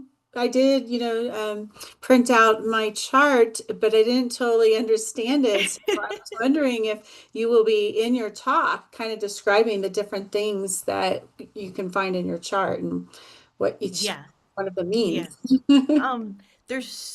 We have, each map is so cool, and they're all interrelated, and they're all color coded together too. So we have programmers right now working on an app that's going to lead people through unlocking different parts of their map and understanding it, kind of sequentially. We've tried to create like a owner's guide, and it was too much information for people. So I'm originally a product designer. And so that's how this whole thing started, was because I wanted to know why I had this incredible mind. Like, I have a photographic memory and three-dimensional mind, and it does all these things. And so that's how I ended up studying all the different kinds of astrology. And then I built a different user interface so that you can understand it within the world now, instead of, because all the symbols and it's hard. There's a lot of interface you have to do yourself. So that's really what has happened, is that we're bringing into the world these products that let you open up your intuition and your knowing and your instincts and inspiration in an organic way that's based on sacred geometry. Wow. And is the living the moon cycles associated with the 11th Alliance? Yes, Yes. So Co-Create Global is the foundational platform that kind of explains the overall. And then Living the Moon Cycle takes just that one map, illumination, and it dives deep into what our illumination of our consciousness is all about, the sacred geometry underlying it, what it is to live it and be synced with cyclical time instead of the traditional calendar. A lot of people don't understand how limiting that calendar is to our consciousness because it doesn't really have any significance and meaning. Yeah. When you start to live cyclical time, you start to understand that every experience has significance to it according to the pattern of the moon weeks. Mm-hmm. And is it associated, kind of connection with like Vedic astrology, since Vedic astrology is based on the moon? Does it have a connection with that? You're going to see a wide range of astrology brought together in this new interface that we've created. Okay. Because, like what we like to say, it's not either or, it's both. There's a Uh-huh. truth within everything. And that's what unified consciousness is always doing is it's getting everyone to see the common theme within everything we're doing because that's unifying it. Yeah. So I assume this is also really connected to how, they changed our calendar and that our calendar used to be, 13 months, and it started more actually with April. Yeah. Um, Well, if yeah. if you know, so cyclical time flows, it is just a flow through Hmm. moon cycles. Okay, there isn't really measurement to it. And when they tried to take cyclical time and put it in a grid, that's the calendar we have. But cyclical time has its own relationships that aren't always one to one, like the moon and the sun and all the orbiting planets and everything. So when you try to measure it accurately, you always are having to make up for things like leap year. And there's really truly only 12 new moons within a celestial year. It's only because the calendar doesn't come out right that you say there's some years with 13 moons and some years with 12. But Mhm. when you're doing cyclical time and you're just flowing through these moon cycles, you just you keep going and you keep going. And it's just this beautiful flow of opening up your consciousness. Beautiful. And at your booth, you're also offering free books, I believe, as well, right? Of the moon. Yes, we have right now on our website, you can go to our website and you can click guidebook, and that guidebook is up on the website for everyone to read. And it's the Living the Moon Cycle's Organic Way of Being. And it gets you started with the simple sacred geometry and cyclical time, talks about the traditional calendar, change and growth, what happens within the moon weeks. So our website is very much a resource so that you can know where we are in the moon cycle. You know what moon cycle we're in the total 12 that are going on. Our podcast is on there. That's free. I just recorded a message from the 11th Alliance a couple days ago. And that is if you go to our website, that's the latest podcast, and you can hear the bigger scope of what the initiative of the 11th Alliance is and how it's in the world to bring balance and order, balance and harmony. And it's really about when there's so many master musicians, if you want to call them that are here to play the song of sacred geometry within their consciousness. And once everyone is synced to that organic way of being, it brings rightful order to the consciousness, this whole realm. And because it's such a foundational aspect of consciousness. So are the moon cycles connected to sacred geometry? Oh, yes, that's the biggest part. If you go to our website and you scroll down to the bottom of the home page, you will see the entire sacred geometry. Yeah, if you scroll down, you got to go all the way down to the third section. Keep going. This section. So this is the sacred geometry of consciousness, and every moon cycle is a particular point on these geometric shapes. And then within that octahedron are the 7 traditional chakras. So when you're living the moon cycles, you're opening up the sacred geometry within your consciousness, and each moon cycle is a different dimension. So you start with the 12th dimension, it opens up and it shines light on the 11th, and that opens up, which shines light on the 10th. So this is different than a lot of people know, because when you're grounding yourself through the chakras, you usually come up from the bottom, the root, and sacral. But what we have learned with the 11th Alliance, it's about starting and opening up these portals within your consciousness from the top down, and then you illuminate your consciousness. Wow. Thank you. Scott, do you have anything else to ask? Well, fascinating, absolutely fascinating. And I actually want to go to your website again. Yes. So for everybody watching at home, it's livingthemooncycles.com. Livingthemooncycles.com. And she mentioned her podcast, so that's the very first thing. You click right there, and there's the podcasts. And this is really a wonderful way to really kind of learn more about the moon. So It's Scott, beautiful. if you click on one of those words in that diagram, it'll pop up with an explanation. Yeah, click that. There you go. And it tells you what that particular part of the moon cycle is about. Beautiful. Wow. Well, let's see. We just finished the full moon. So we're kind of about here. Yes. So we're in the behavioral patterns week. Every week, what this does is it gives you inspiration the first week, it changes the narrative of your life the second week, and then that narrative changes your behavioral patterns. And then in the 4th week of the moon cycle, that's when you alchemize it into knowledge and wisdom. And so every moon cycle is change and growth. It's beautiful. Francis in our chat box says that we are in the actualize phase of the moon cycle right now. Mm-hmm. Yeah. Yes. Beautiful. Carol, I'm not sure if this is a question or not. She has a question. She says, I used the illumination map opportunity on the website and was told I'm an actualizer.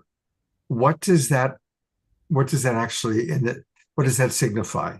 Okay, so there's 8 phases or 8 parts to the moon cycle, and this is based on sacred geometry, and depending on when you're born, you're one of those 8 parts of co-creation. And the first one is ideas, and then plan, build, test, actualize, share, evaluate, and refine. Oh gosh, I got them all right. I was like, whew. So yeah, and people don't quite realize this, but this person was born in the actualized part of the moon cycle right after that full moon. And so what they do is they implement things into the world. Now, we have been testing this for many years. I'm in a workshop and I do everyone's illumination, and then I say, what is it you do in the world? And a lot of them say exactly what their illumination is. And then some people who it doesn't match, I'll say, what do you really want to do? And then they describe it, and it's exactly their illumination. And so I've gone to networking events where there's recruiters and there's people looking for jobs. And I have walked around and pulled up people's illumination maps and their identity maps to see if what they're doing in the world matches all of this. And so we've been doing this for many years, and it's very fun. we are so addicted to it to see how it comes out. Fantastic. Well, there's still even more right here on this page. And I love this idea, the illumination moon cycles, which you had described earlier. Now, is it always in kind of the order of 12, or does it? Yes. So, regardless of year, in the summer, we're always in action, surrender, grace, for example. Yes, this is for the northern hemisphere. So Okay. these seasons are for that. The southern hemisphere has different seasons according, it's flipped that way. Right. So when you start to do sacred geometry, understand that there's number in space, number in time, number in space and time. And so when you do illumination moon cycles, you are really working with the spatial aspect of your consciousness. And those moon cycles that you're looking at, that diagram is about how it's just a continuous flow, spatial expansion of your consciousness. Now, when you get to the moon cycle itself, that's number in time, that's number in space and time. And so it's a more practical opening up of your consciousness on these different, you can see the different dimensional levels of space and time. So that's what working with sacred geometry is really fun, because it really shows how we're so multidimensional. I mean, we're multidimensional beings, and a lot of us just live in time and don't really understand the spatial growth and change that's happening. Wendy, thank you so much for just helping to blow our minds a little bit. And really that's the time that we're living in right now, is just, we've got to be willing to just open our minds to entirely new ways of seeing the world, seeing each other. And you're a living example of that, Wendy. Thank you. Thank you for having me. This is a great opportunity. I Oh, love the whole thing.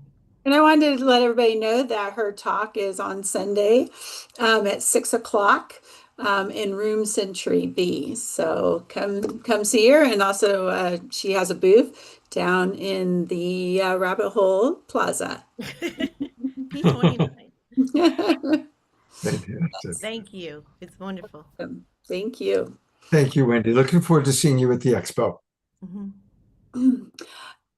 So our next guest is somebody who is really popular at Conscious Life Expo.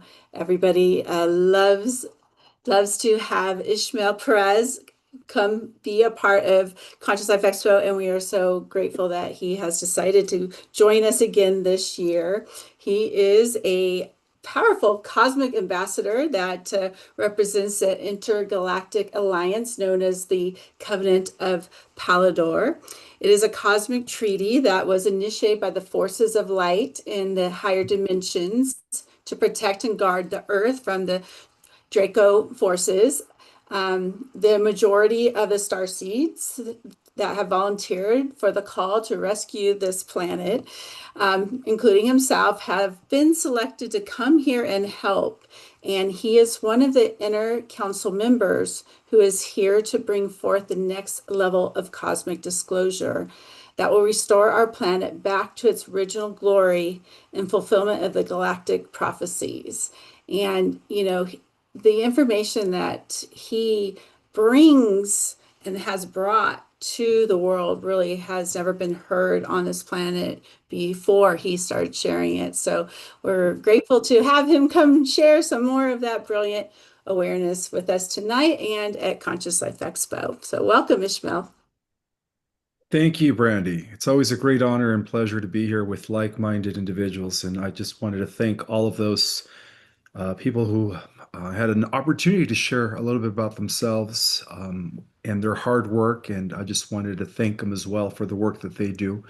I also wanted to extend gratitude to the Galactic Jedis that are on here. I did let them know on my podcasts that I was going to be here tonight. Normally I go live tonight. So I told them, if you guys want to see me, you have to tune in. Here's the website. And so a big shout out to all the Galactic Jedis. That's a term that I used to reference my viewers, my followers. And so big shout out to them. Thank you guys so much for being here and supporting this live. Yeah, it's exciting, Brandy. This is what, my fourth year, third year. I can't even Maybe remember. fourth. I think Yeah. it's going to be my fourth year. And yeah, it's always a great honor and pleasure. And by the way, I do want to share that I did win the first place book award last year at the Conscious Life Expo. So that was exciting. And again, a lot of this accomplishments um, is because of my viewers, the support that I get. I've been very fortunate enough to just have such amazing people resonate with me, the tribes, and I'm just thankful for all their support, because if it wasn't for my viewers, I wouldn't be here. So I just wanted to let them know that they are greatly appreciated. Now, the Conscious Life Expo has been an international phenomena. I've remember when I was younger, watching it. I think you guys have been doing it for quite some time, and I was in my early 20s getting downloads as I was writing my groundbreaking work, Our Cosmic Origin. And I just remember seeing huge, I guess, headliners that were um, speaking at the Conscious Life Expo, like Richard Hoagland, and he's done a lot for the disclosure community, and David Wilcock, and so on and so forth. And I said to myself, you know what? One of these days, I'm going to be on that stage. And lo and behold, I was. I do remember the very first time that I made an appearance. I honestly was shocked. I didn't know that I was going to have so many people to the point where my room was so saturated. I had a line waiting, and that's when it just hit me. And I said, wow, I guess there's people out there that are open to this next level of disclosure. And so I was very intrigued, that there was an interest for what I call this higher level cosmic information, which is what I specialize in. And a little bit more about myself. I am part of a council known as the Emerald Order, which operates on different levels of reality. So, one of the things that I like to do is connect with my galactic avatars. Everyone is a multidimensional being. And so one of the things that have been able to do since I was 21 years old, since I had my Kundalini awakening, was actually begin an intuitive telepathic communication, you could say, establishing rather a intuitive telepathic communication line with different levels of myself that exist in higher realities. And that is pretty much the main way in which I receive all of this cosmic information. A lot of people ask me, like, how do you know this stuff? And that's how I do it. I get transmissions. I'm also very connected with Commander Valiant Thor. And Commander Valiant Thor worked with Eisenhower in the late 50s, early 60s to establish the Positive Secret Space program that later became known as Solar Warden. I'm very also connected to the Galactic Alliance at large. I am very um, close with a lot of the commanders that have been instrumental in the liberation of the Earth. And so, one of the things that I like to do is I like to teach others my techniques. And so, what I did is I developed three different types of ascension classes for beginners, for those that are just getting their feet wet and just want to know exactly the what it takes to go from a 3D level of reality to a 5D level of reality. And by the way, we don't have to wait for the solar flash to go into the 5D Earth. We could already transition into the 5D Earth, which is already existing here, but on a different layer of the Earth. They call them dimensions. And all we have to do is just shift our frequency. And it's as simple as that. So I teach basic level ascension, and I also teach intermediate, where I go deeper into connecting into the quantum field, accessing parallel alternative realities in order to quantum shift reality at will.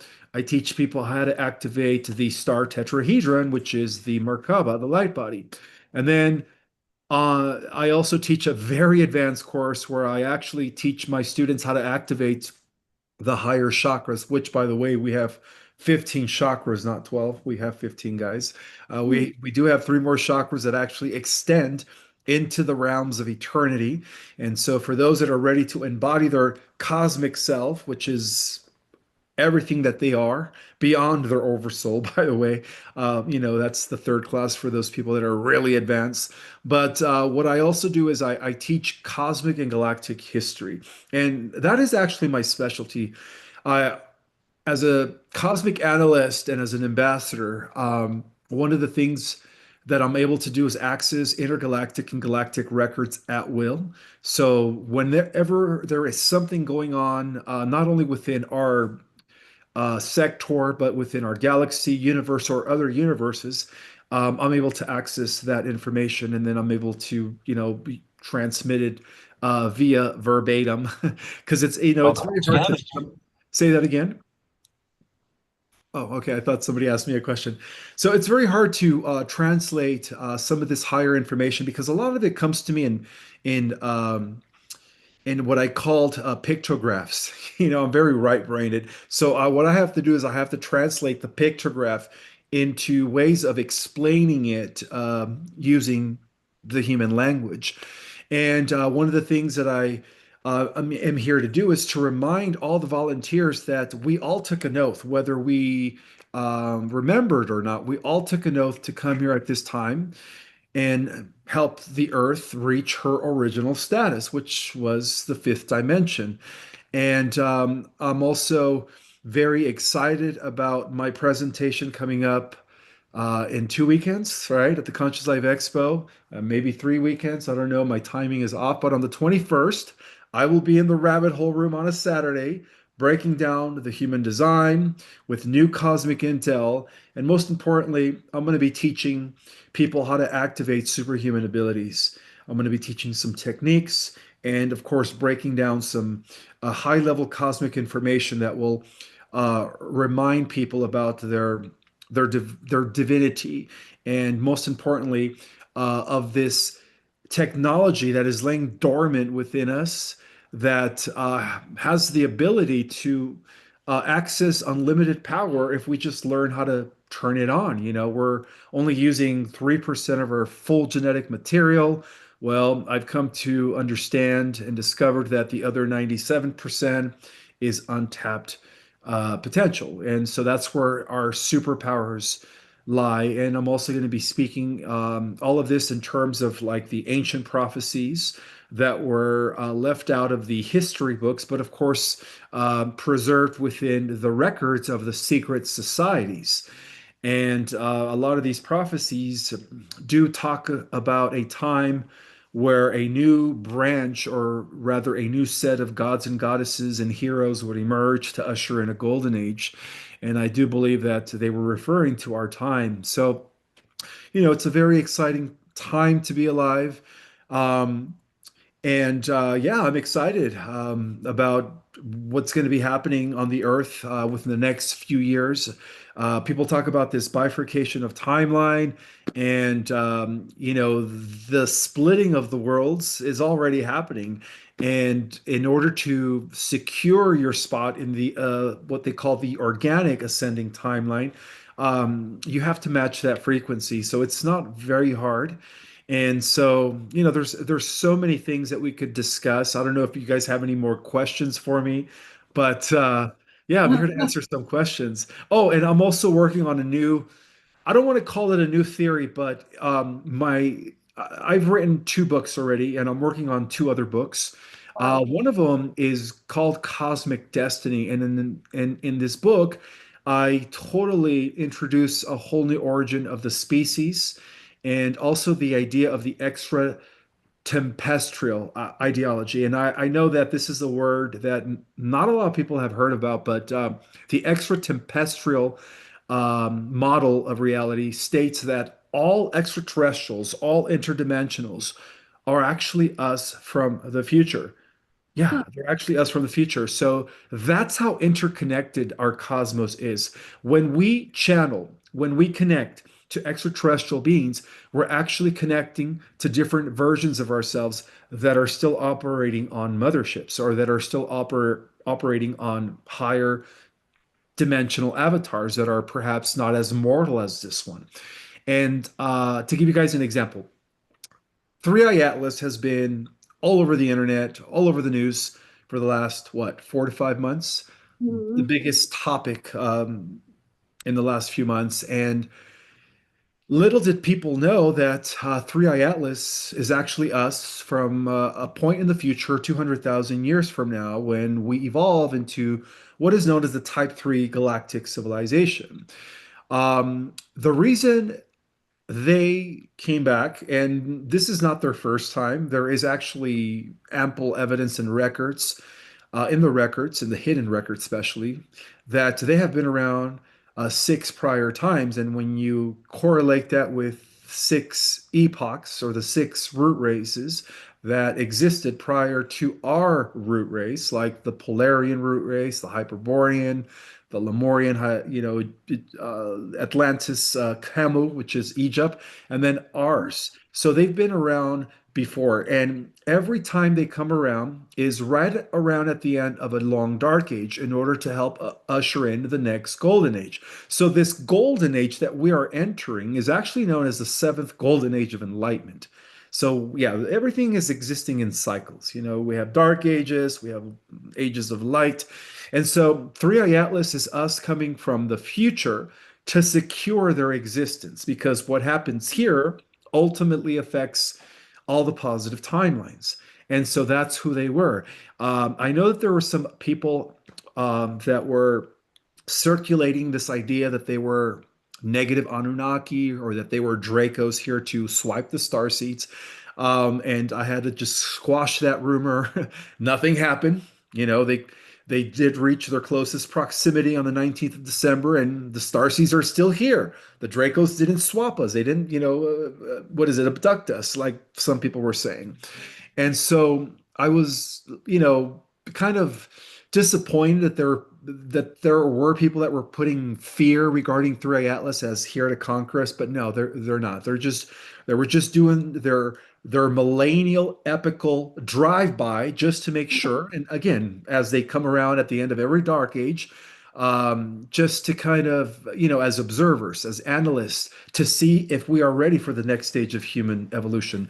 And from what I was told, because I do have a coordinate who is operating on that ship, and by the way, yes, it is being piloted, as to why it's now stationed near Jupiter, which has the minds of scientists going cuckoo, cuckoo. Why is it doing that? Like, this defies all the laws of physics. How can a comet just be stationary and docked? You know what I mean?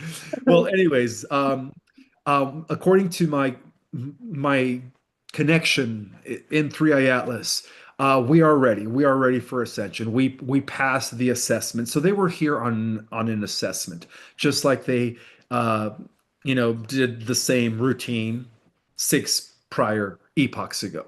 So I just wanted to throw that out there, guys, that no, we weren't going to be invaded. And for those that are still fearing a possible Project Bluebeam fake alien invasion, the Guardians have returned. The Galactic Alliance will not allow that. So we have nothing to fear, guys. We are steadily on a positive timeline trajectory, and your frequency will determine in which stream of reality you end up when the convergence takes place. Right now, as you guys know, all realities are coexisting from negative to positive within a spectrum, right?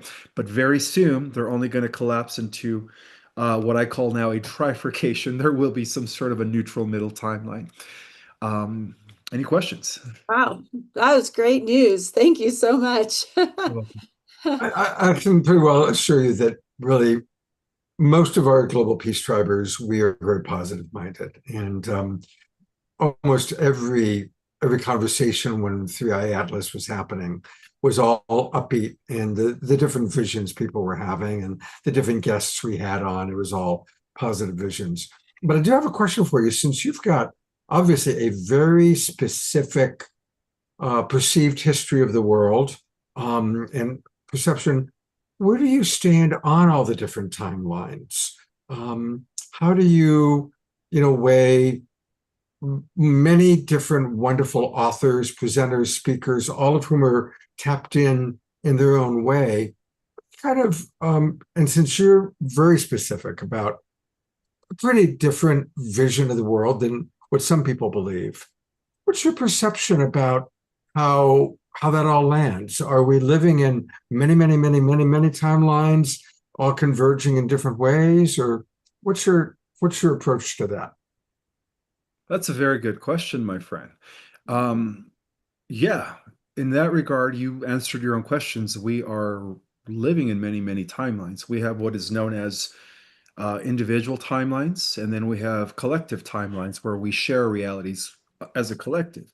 But based on this phenomena known as the convergence, where all these timelines collapse or converge. Yeah, pretty much collapse. I guess I said the right word into only two. Many people talk about the bifurcation, but it was brought to my awareness that due to the fact that the Earth Terrans, not the star seeds, not the old souls that are here, the younger souls that apparently started their evolution from the bottom up, going through the various stages, mineral kingdom, plant, animal, and so on and so forth. Due to the fact that they are not yet fully evolved to enter the fifth dimensional Earth or higher, there will be a fourth de-Earth timeline, which is what I call the neutral timeline.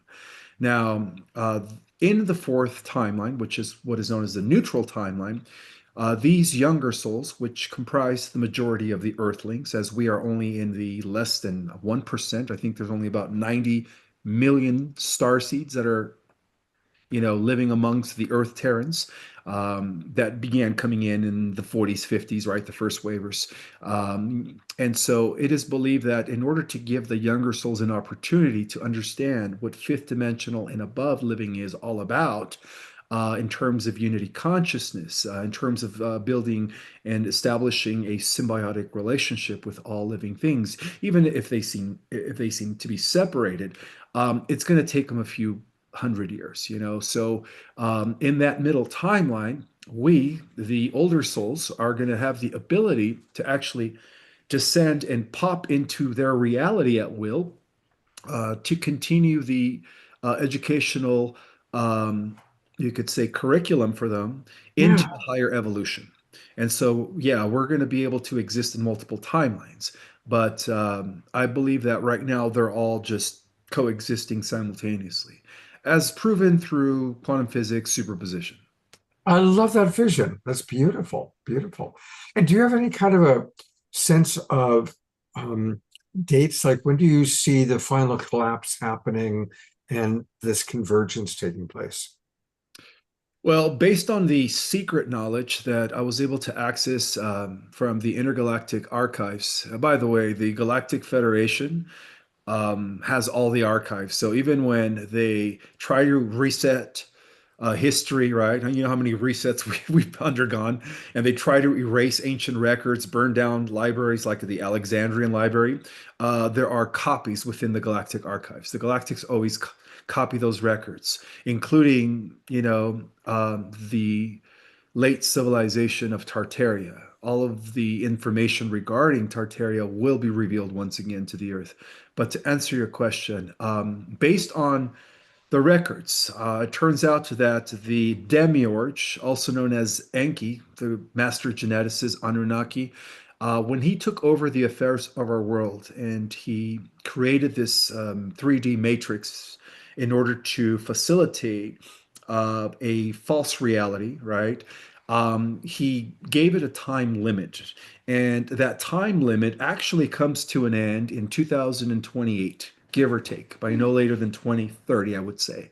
So, in either case, by 2028, there will be a collapsing of this reality. So that's when everyone's going to have to make a choice if whether they're going to go into the organic Earth reality, which is five-dimensional Earth or above, or be recycled into a technocratic dystopia, which is what Simi Valley and technocrats call the biological um, technology or the biological digital convergence, or end up in the middle timeline by virtue of not fully understanding the higher knowledge.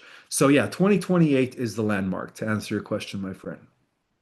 Well, Or thank you. it's the time frame, not the landmark, the time frame. Right.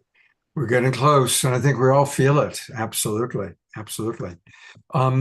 Brandy, do you, before we go to his websites, any questions or what would you like to? Yeah, I had a couple of questions I wanted to ask, but I'm going to start with this one. What is the immortal gene? The immortal gene?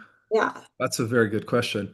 Well, it turns out that not only are we a potpourri or amalgamation of all the different races out there, but one of the things that we Earth humans have that was not given to the other ETs is what is known as the God gene. Now, the God gene is not a gene that is associated with carbon structure or silica structure. It's actually known as pre-matter plasma or prematerial plasma. And so we have that gene in us. And when we activate the prematerial plasma gene, which is far more superior than any silica genetic strand, it actually allows us to exist in any reality within the 15-dimensional time matrix. So, yeah, that is the God gene. And the God gene was actually installed in us, believe it or not, as a defense mechanism in the event that the negative AI, the alien negative AI that's been destroying worlds, galaxies, and universes, in the event that they openly invaded us, then it would actually automatically be triggered and we would have the power of the full central suns combined to actually neutralize and defeat the negative AI. So, yeah, we have that in us. So, not everyone is going to have access to that, of course. Only the most advanced souls, the oldest of souls, due to the level of responsibility. Because when you access and you activate the God Source gene, you realize you're going to have the power of 10 trillion suns. You're going to be able to manipulate reality, control gravity, magnetism, fly, teleport, stop reality, where everyone's like this, just like as portrayed in the movie Lucy with Scarlett Johansson when she went to 100% of her capacity. So yeah, that's just to give you guys a glimpse of what life is like when you activate the God gene. And then also you could materialize any form you want. You could dematerialize and be one with all reality. So it's an amazing ability. But again, only a few are going to be able to reach that level of power within our lifetime because it is you have to be very wise and you have to have a very high ethical sense of morality if you're going to activate that much power because you have literally the ability to either destroy the multiverse or to protect it when you activate the God gene. Wow. Thank Mhm. you. You're welcome. Um, uh, quickly, because I think, um, anyways, another question I have is about Greenland and why does the US really want it now? That's a very good question, Brandy. Well, believe it or not, Greenland houses one of the most ancient artifacts that is now uh, being unveiled due to the melting of the ice caps, and that is a huge mothership. I don't know if you guys had a chance to dig into that, but that mothership is actually a Hyperborean mothership that was left behind by the second advanced civilization, or what the secret knowledge calls the second root race. And the technology that is associated with the Hyperborean mothership is about 200,000 years ahead of us. So it has to be recuperated by the Alliance, not the Cabal. So that's the reason why the Alliance is so obsessed with you could say, owning and having access to that land. Not to mention, it is also the North Arctic gate for the inner Earth societies. I'm sure you guys all know that the Earth is hollowed, that the Argarthians, the Shambhalans, the Talosians, and over 113 civilizations exist as I speak within the Hollow Earth. So one of the main gates to access the Hollow Earth is in the Northern Arctic, underneath the ice. And on top of all that, there are some ancient records that are going to be revealing humanity's prehistory, all the history that was erased by those that had reset it over and over and over. Well, our true cosmic history, how we all originated in Lyra and beyond, will be revealed in one of those vaults that they call the Ether Vault. Now, the Ether Vault was a vault that even the Thule, or may I say the Vril Society, which was the secret German society that established contact with the Aldebarans, when eventually the Germans developed the alien tech, they wanted to have access to that. And the only reason they failed to access the Ether Vault was because their vibration was in a match. It is only activated through frequency. And guess who has those frequencies? People like us, the righteous. Wow. Mhm. Yeah. Not to mention, it's got 4 trillion in assets. It's about 4 trillion in natural resources, lithium, and lithium is very unique, but also very important in the build out of what they call the Golden Dome. And the Golden Dome is something that the Alliance has been trying to create or at least install for the very protection of not only the North American continent, but eventually the entire world. You know, a Golden Dome shield will ultimately protect us not only from third dimensional warfare, such as nuclear weapons, intercontinental missiles, but also from radiation and from alien invasions, frequency weapons, and all kinds of weapons, laser weapons. It protects us from everything. So yeah, they're going to start building what is known as the Golden Dome, beginning with America, the American region. And so that's why it is in the works for the alliance to acquire Greenland as the 51st state and ultimately Canada as the 52nd state, if everything goes to plan, to eventually evolve the North American continent into what I called or revealed in my book, Our Cosmic Origin, the Peacock Federation, the North American Federation, in other words. Wow. Thank you. You're welcome. Uh, When are his presentations? Do you have when that's happening? Yeah, we're supposed to evolve when this transition takes place due to again, we're waiting for the sun to do its thing. All of these 200 and so countries are supposed to dissolve into what it is known as 22 federated regions as Earth once again becomes restored to the interstellar galactic community. So, yeah, all of these countries are going to be dissolving as they are all different, you could say, strings of the old guard, which is what they used to call the New World Order. And so, even the New World Order has been dissolved. There will be no one world government controlled by a centralized force. Instead of that, as we go into the positive Earth timeline, uh, the countries are going to all evolve into 22 federated regions. And each federated region is going to have its own infrastructure and its own council. So it's going to be a true republic. And then that will also allow us to operate in coherence with our local star cluster, which is also being run by the different federated regions, or what we call the Federation of Worlds. I'm sorry. wow. Hmm. Um, so what is the new book that you just launched? What is the name of it? Well, this is actually, I republished my very first book that I published in 2008 called The Secret Government. The Secret Government is more of a revelation of the secret societies, what I call the two brotherhoods. You have the Luciferian and then you have the Melchizedek Brotherhood, which is to what we call today the Alliance. The Alliance evolved out of the Melchizedek Brotherhood. So, you know, the White Hats, or what we call the good guys, have always been around. They've kind of operated under different guises, or just yeah, under different organizations throughout history. So it's a brief, not a brief, but a detailed explanation of this war between the two brotherhoods going back to 6,000 years. So that's why I call it the secret government, because it's, you know, everything's being operated through secret societies.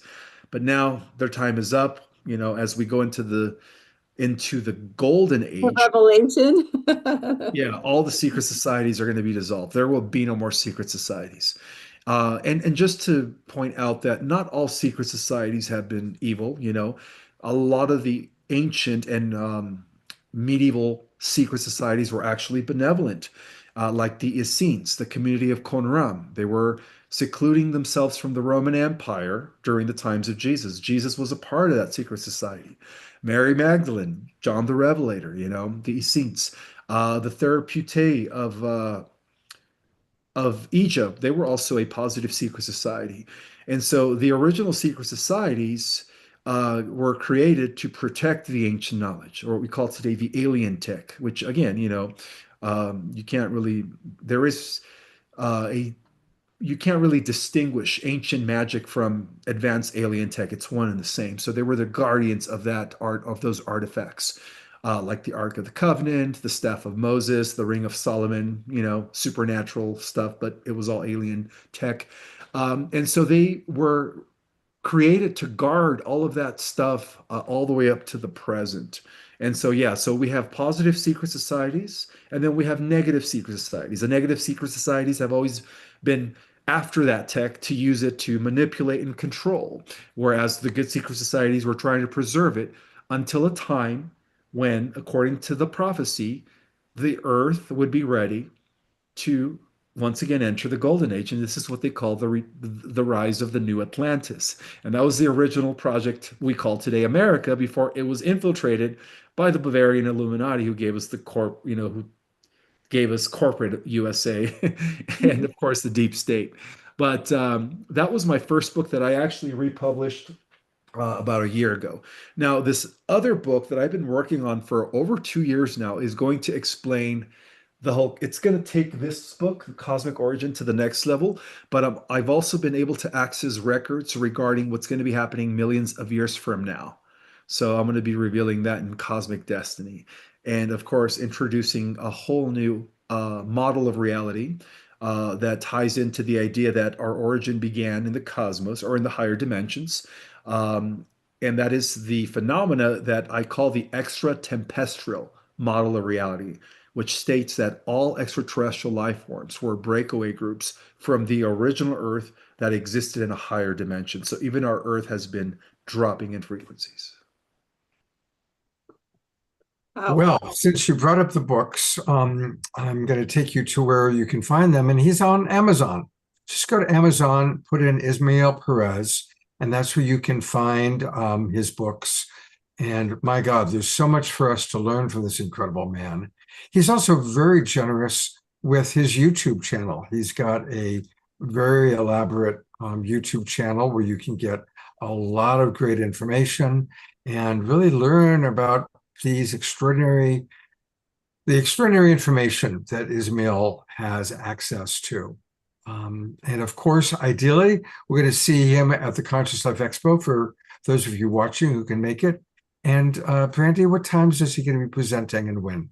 He is presenting on Saturday at 4 o'clock down in the rabbit hole. And then he'll also be on Deborah Juicy's Ascension panel on Sunday, and that is at noon, from noon to 2. Beautiful. How exciting! The rabbit hole, everybody, it's kind of like like what Ismail is sharing. Caps is like it's the really interesting, and it literally is like, even though it's all at a big hotel, it really is kind of like going down the rabbit hole. Down the rabbit hole into the chamber. Yeah. So, Ismail, I always see you, of course, on Deborah's Ascension panels. So it's great to have you on the show. And thank you so much for taking the time to be with us. And I look forward to hopefully seeing you and giving you a hug at the expo. Likewise. Thank you, brother. Take care. Thank you so much. You're welcome. Wow. Well, those are our live presenters, but we still have two amazing video pre-records that we did, one with Billy and one with Elizabeth April. Thank you very much. It's been a long night. It's been a long night, and there's going to be more. So, but we're going to take a brief little break, Brandy. We always do a prayer time on the show now. And so I'm going to turn it over to Desiree and Diara, who always lead our prayer time. And Omashar is going to play a little bit of underscoring music just to kind of give us an opportunity to integrate everything we learned from Ismael and all the presenters that we've seen tonight, and then get ready for Billy Carson and Elizabeth April.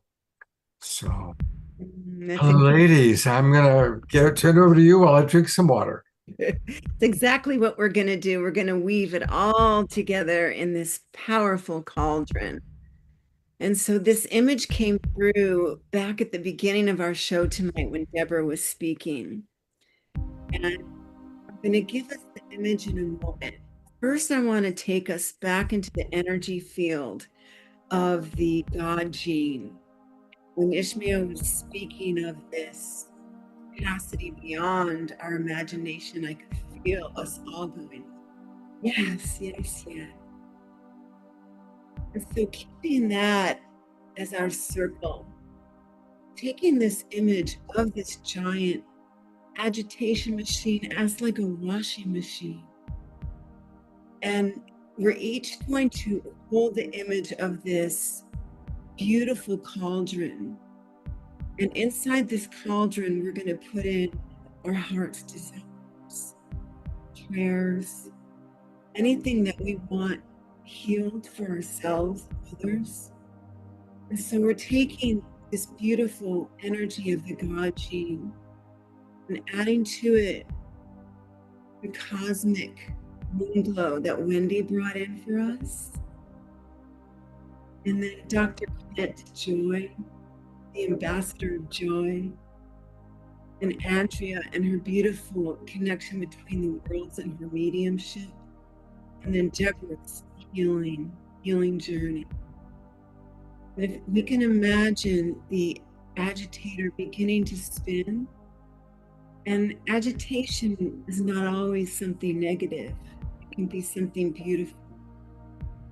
As we put in the middle all that we wish to rinse, to release, to spin down, taking out anything from our bodies, anything from our minds and hearts that we want transmuted and optimized. Our prayers for the world, nothing too big, nothing too small. We're going to put it in, begin to spin, and then at the end we'll come back in and drain it down to the light. Wonderful. Thank you. Thank you. Taking a nice big breath in through the nose, out through the mouth. Hear our prayers. Open our hearts. Let us receive.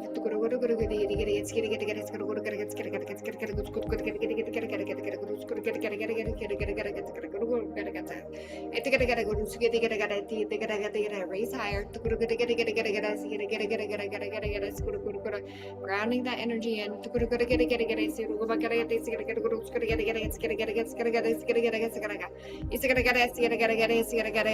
Bringing in more energy.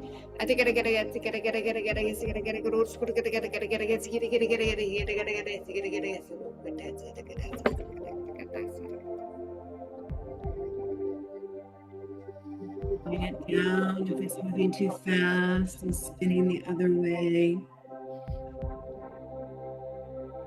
Beautiful. Yes, I'm putting the prayers in the chat and then we'll put them in.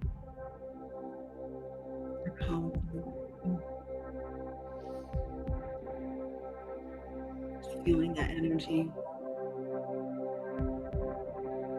Amplifying. So much gratitude, so much grace here.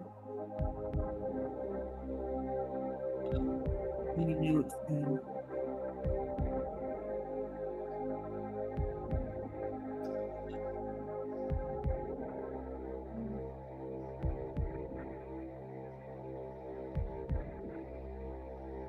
Well,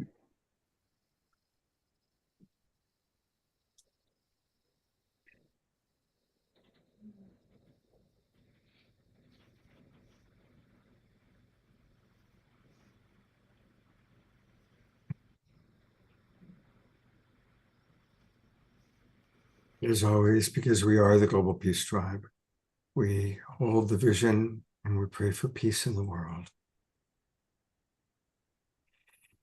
And remember that peace begins in our own lives. So may we be the change we seek to see in the world. Let's treat everyone with kindness, even people that repulse us, whose choices offend us. Let's still see the divinity. We can remember our problem is with their choices and the behavior, not with who they are as a being, and seeing the divinity in all is how we create peace in the world.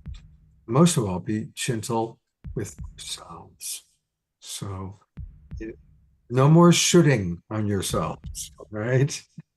Um, let's all just really recognize that we all are always doing the best that we can, given all the dynamics going on in our lives in this moment.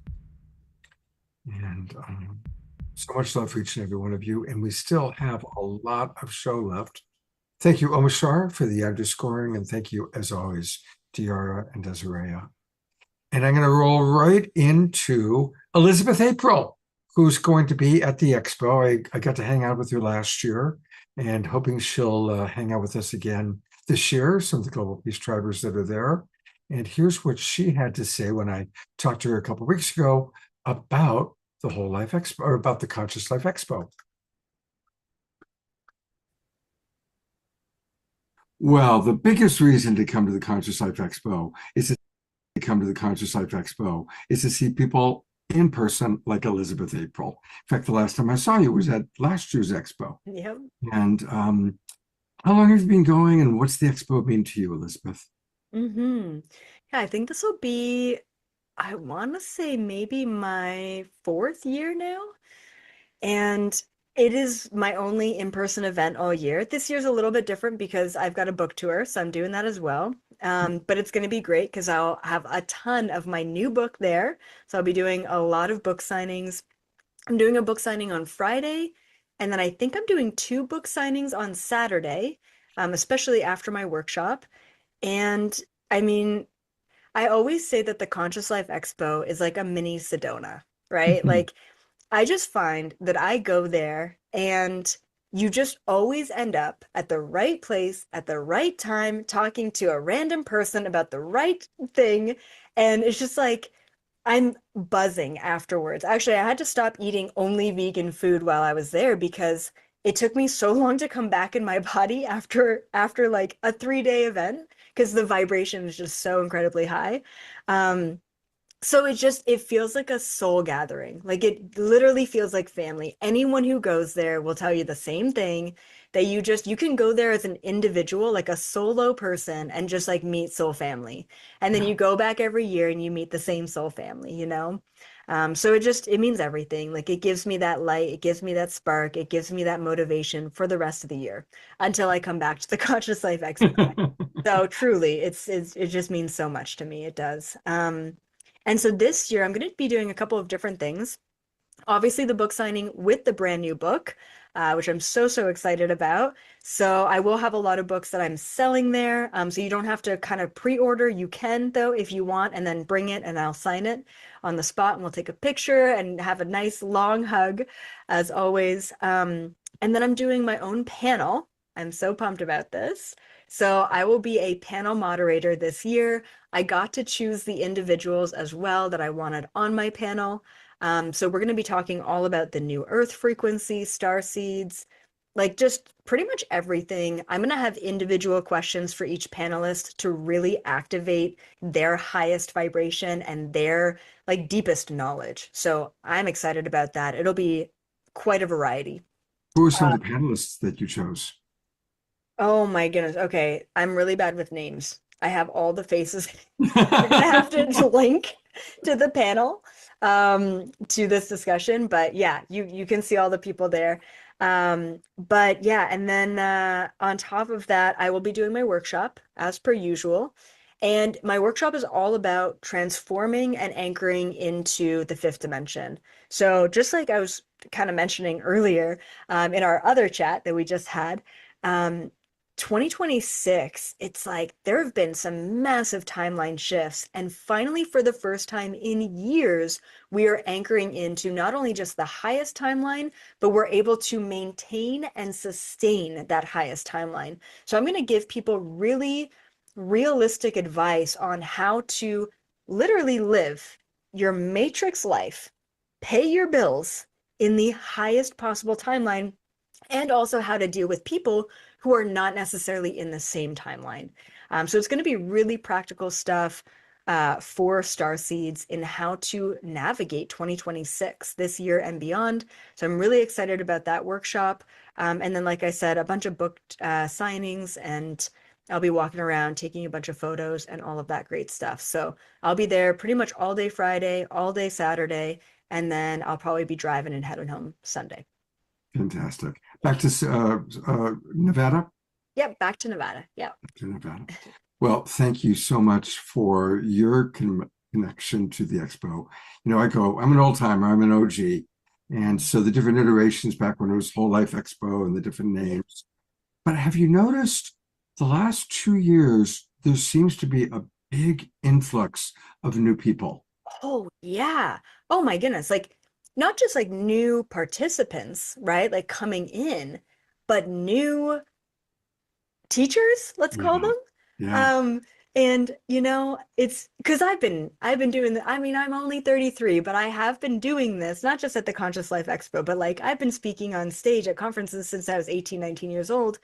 And it's just wild. Like I never thought I would see people brand new, just like 3 months ago. Yep, I had a spiritual awakening. I talked to the Arcturian Council, and now I'm receiving messages and relaying those messages. And here I am, you know, at this expo or whatever. And it just really lights me up to see that so many people are stepping in and receiving the same information, right? You can't get better validation than that. So we've got an insane new influx and young people, not only Yes. just like young, but like diverse, you know, Yeah. and A lot of ethnicity, a lot of yep. different colors. Yep, age, race, culture, locations all around the world flying in. Like it's wild. And I mean, before I always used to joke about like the UFO I know Conscious Life is like very open, but the UFO alien conferences always just had like old ex-military white dudes. You know, it was just like it was like that was it. And then I come in and I'm like this young bubbly girl, and it's like they're like, "What are you doing here?" And now we have, you know, now we have that presence. Like now we have other just complete trans channelers and like other like light language activations. It is wild and so exciting and so diverse, and it is the biggest health and wellness conference there is in North America. So highly, highly recommend coming out to that and coming out to the panel and the workshop for sure. I'll be there, and I know I look forward to seeing you. And a reminder, everybody, you can find all things Elizabeth April at her website, which is elizabethapril.com. And I really want to encourage you, become a member. I have. There's also different membership levels. Her conversations, her remote viewing that she does of all over the world, and her galactic family that you do once a month with the Galactic Council. And it's really, I mean, as you know, I hear feedback from a lot of people because I've got 2 shows a week. And honestly, Elizabeth, what you say resonates at such a high level. I'm always like, oh, it is what it is when I'm listening to you. So thank you for being a clear channel for spirit to flow through. Thank you for giving us some time today, and we'll look forward to seeing you at the expo. For sure. I'll see you then. You know, I really want to say that, oh, I still have Desiree and DR here. Bye-bye. It really is true. I listen to a lot of Elizabeth's work. And I mean, I think you all know, you've heard me say before, I believe it's a dream world. All of it's real and none of it's real, depending on kind of the point of view. But I resonate a lot with what Elizabeth has to say. And she's really, as you can tell, she's a lot of fun. So it'll be really fun to meet her at the expo. Brandy, I don't know if you want to come on and share anything about Billy Carson before I play the pre-record. Anything you want to add about Elizabeth? Well, I am excited about her panel that she's going to be doing. Actually, I'll give you some of the names that are going to be on it. I know, I felt it was a cute moment when I asked her, and you just see like, oh my God. She's like, ah, yes. So Sasha Stone will be on it. Wendy Kennedy, Adam Apollo, Althea Bonzo, Megan Solar Glow, and Reset Vibes. Wow. Um, some of those people I know well, Sasha Stone and Risa Vibe's been on the show quite a bit, but there's some new people there too that I haven't heard of before. So, and that's always kind of what happens at the expo. You see the people that you know that you really have been impressed with before, but then there's always new people. It's like, oh, wow, that's an interesting person, or that's an interesting take on things. Yeah, yeah. And then, Billy Carson, so we kind of already did the intro, right, in the pre uh filming of it. But besides his talk that he's going to be doing on Sunday, let's see, I still have the same time. But he's also going to be on a couple of panels that's very interesting and going to be along with Robert Edward Grant. So they should have some really interesting conversations on that. So one of them is secret technology that is going to be on do I have it on Friday at 5:30, and then also something is coming that's going to be on Sunday at 5, and that's going to be a very interesting panel as well. So yeah. Brandy and I did this pre-record with Billy Carson last week. I was so impressed. I immediately went out and ordered on Amazon his book, Manifestation Codes. It's funny how the black kind of goes away, but it's actually called Manifestation Codes. Oh, wow, you got it already. Yeah, Amazon, Amazon's gotten so fast. You order and 20 minutes later, they knock on the door. It's right. Getting these days. But yeah, I ordered it. I've been reading it. It's excellent. I mean, this guy, I think some of you know Billy Carson, but for those of you who don't, he is, as you're about to hear, he's got his finger in a lot of very interesting pies. Yeah. I mean, I feel like he's a genius, he's one of those like a gate kid, that he was, I mean, graduated high school at 12. Right? Wow. I didn't know that part. I didn't know that one. Yeah, he graduated high school at 12. Wow. Well, he also is ageless. God knows he could be anywhere from 30 to 50. I have no clue what his age is, but what he's accomplished and what he's doing is extraordinary. So, all right, we should get to the video. Anything you want to mention beforehand? No, I think it's amazing everything that he shares in this video, and it makes you really excited to come see him live at Conscious Life Expo. Absolutely. All right, everybody. So get ready to meet an extraordinary person, and Brandy and I will see you on the other side. Yeah. Well, Billy, we're so excited to have Billy Carson here with us today. He is the creator of Forbidden Knowledge, Inc.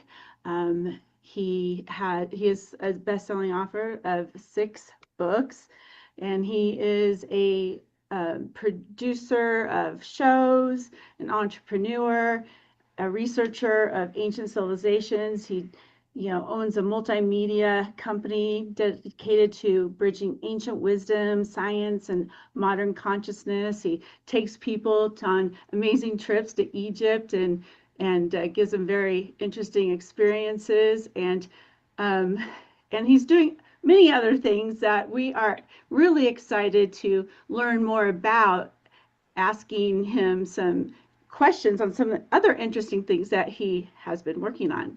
So welcome, Billy, for joining us. Thank you. It's good to be back. I appreciate it. Hey, Billy, let's just start right off. Why do you think this knowledge is forbidden? That's a strong word.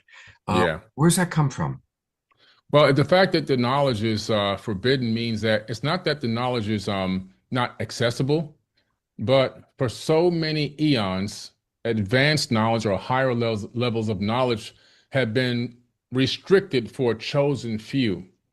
If you go back in ancient times, ancient texts, there was always this hierarchy, and the people at the top of the apex of the pyramid of knowledge always had the most, and they hoarded it. And then there would be a level beneath them that would give a little bit more, but not all of it. And then would be a level beneath that. Typically, that would be the working class person, typically even a lot of slaves. I mean, in ancient times, in most indigenous cultures, especially like even in ancient Egypt, you'd have to walk around naked if you were poor to make sure you weren't stealing from the pharaohs. So there was this hierarchy there, right? And at the highest level, you had the language of light. At the lowest level, you had basic Egyptian. So it's now you fast forward into the future. Here we are today, and again, there are things going on within political offices, congressmen, senators, and so forth that they know about that's coming down the pipeline. They have advanced foreknowledge of it, foreknowledge, and we can't get access to it until it's usually too late. And we're always responding to something that's happening. They're always ahead of the game and able to make decisions before the situation unfolds. And this is why they've made so much money in the stock markets and everything else. So it's like knowledge, and even in ancient civilizations, there's a small group of people keeping it tied up and suppressed at the highest levels, just so that they can maintain a status quo and keep the people out here lacking knowledge of self, lacking the ability to realize how powerful we individually truthfully are and how powerful we are collaborating together. And they use divide and conquer tactics to keep us apart. So we're always fighting each other instead of working on creating solutions for the problems. That's a beautiful example of past and present. So thank you. I really appreciate that. Yeah. What's an example that you feel comfortable giving of something that you perceive is coming down the pipeline soon that we, should be responding for and getting ready for?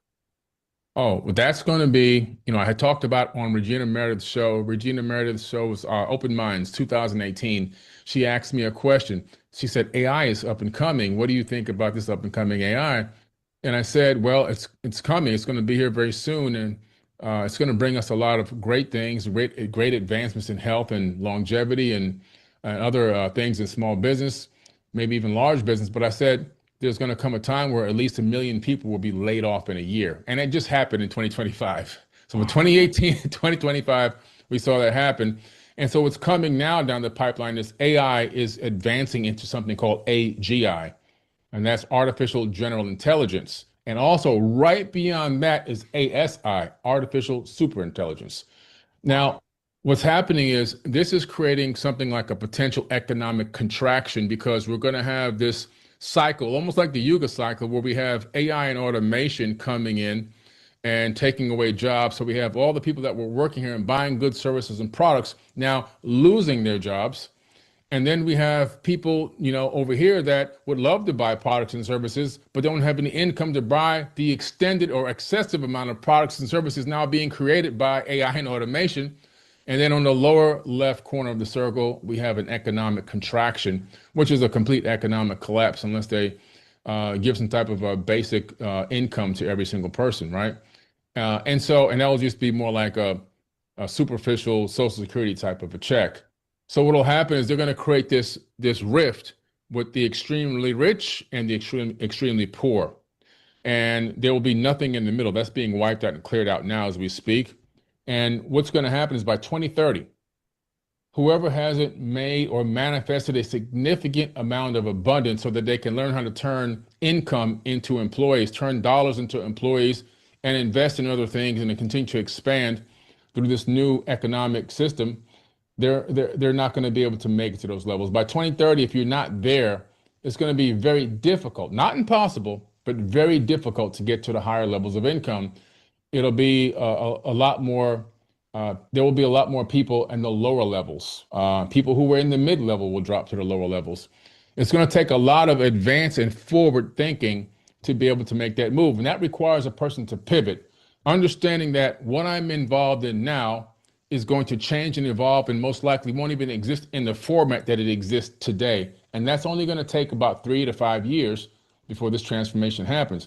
So imagine we're on this superhighway, right? People getting on the superhighway now are going to be able to exit before the AI and automation completely evolve what we know as economics. And the people that start getting on around 2027, 2028, 2030, they're going to hit a traffic jam. And so I built an app called keepworking.ai. It's a free app. It works on any website. Keepworking.ai. It looks like a website, but it's really an app. And you can type in whatever field of work you're in. It will tell you low risk, medium risk, or high risk for getting taken over by AI and automation. And then we'll give you two pivots. It will show you two different things that you can do within that same genre of work, but utilizing AI and automation. And then it gives you an executable business plan for both. You can just tap on it. It will export it into Word or PDF with a step-by-step instruction and a business model and a full business plan, and it doesn't cost you any money. And that way I'm bringing solutions to problems. Wow, that is amazing solution. Thank you. Thank you. Yeah. Yeah, thank you very, very much. That's I'm actually pulling that up as we talk. Very yeah. Remind people again, it's keepworking.ai, and I Yeah. put up. Here it is. It's an app, future proof your career. So anybody that really wants to check it out, go to keepworking.ai. Thank you. Thank you, Billy. No problem. I also saw that you did a video, I think, on your podcast about having multiple streams of income, that is really required right now. Yeah. Oh, yeah, absolutely. Yeah, long gone are the days of having one stream of income. You know, I fell victim to having that mindset. Prior to the 2008 real estate collapse, I was doing very good in email marketing and a marketing campaign, marketing company, TV ads, the whole works. And I built up a lot of revenue, and then I actually ended up exiting that company in a sale. Company got acquired and eventually sold. And I did a great exit. I walked away with millions of dollars. And then I said, what can I do next? And so I started pouring money into real estate, pre-construction homes, flips, and land. And at one point, I had over 400 properties across the United States. I didn't see this one. I did not see that bubble coming. I did not see that one. And it hit me hard at first, but at least I still had a lot of land. And so I was still moving the land, and that was helping to make up for the difference. And then all of a sudden, the only bank allowed to lend on land countrywide, eventually they got shut down by the feds, and then there was no more money for land. So I took a big hit. I didn't go back to zero, but I lost a lot. I had to start cutting back. I couldn't spend as much money. I told my kids, you can't, my girls, women, I said, girl, y'all can't go to the mall every weekend. I got rid of some of my vehicles. I really had to cut back. I didn't lose everything, but I really had to make a major decision. And that taught me a big lesson. One stream of income, all my eggs in one basket, very dangerous. No matter what you think or how strong you think an industry is or an economy is or a particular area of earning revenue is. And from there, I started diversifying. So what I do is I create synergistic companies and programs that work together, but also could function individually. And so that when one is making money, another one might not be doing as well, or something might even be almost like seasonal, or could be affected by a tweet from the president. You just never know. At least I have money coming in, at least from 3 or 4 places on a consistent basis every month at a high level.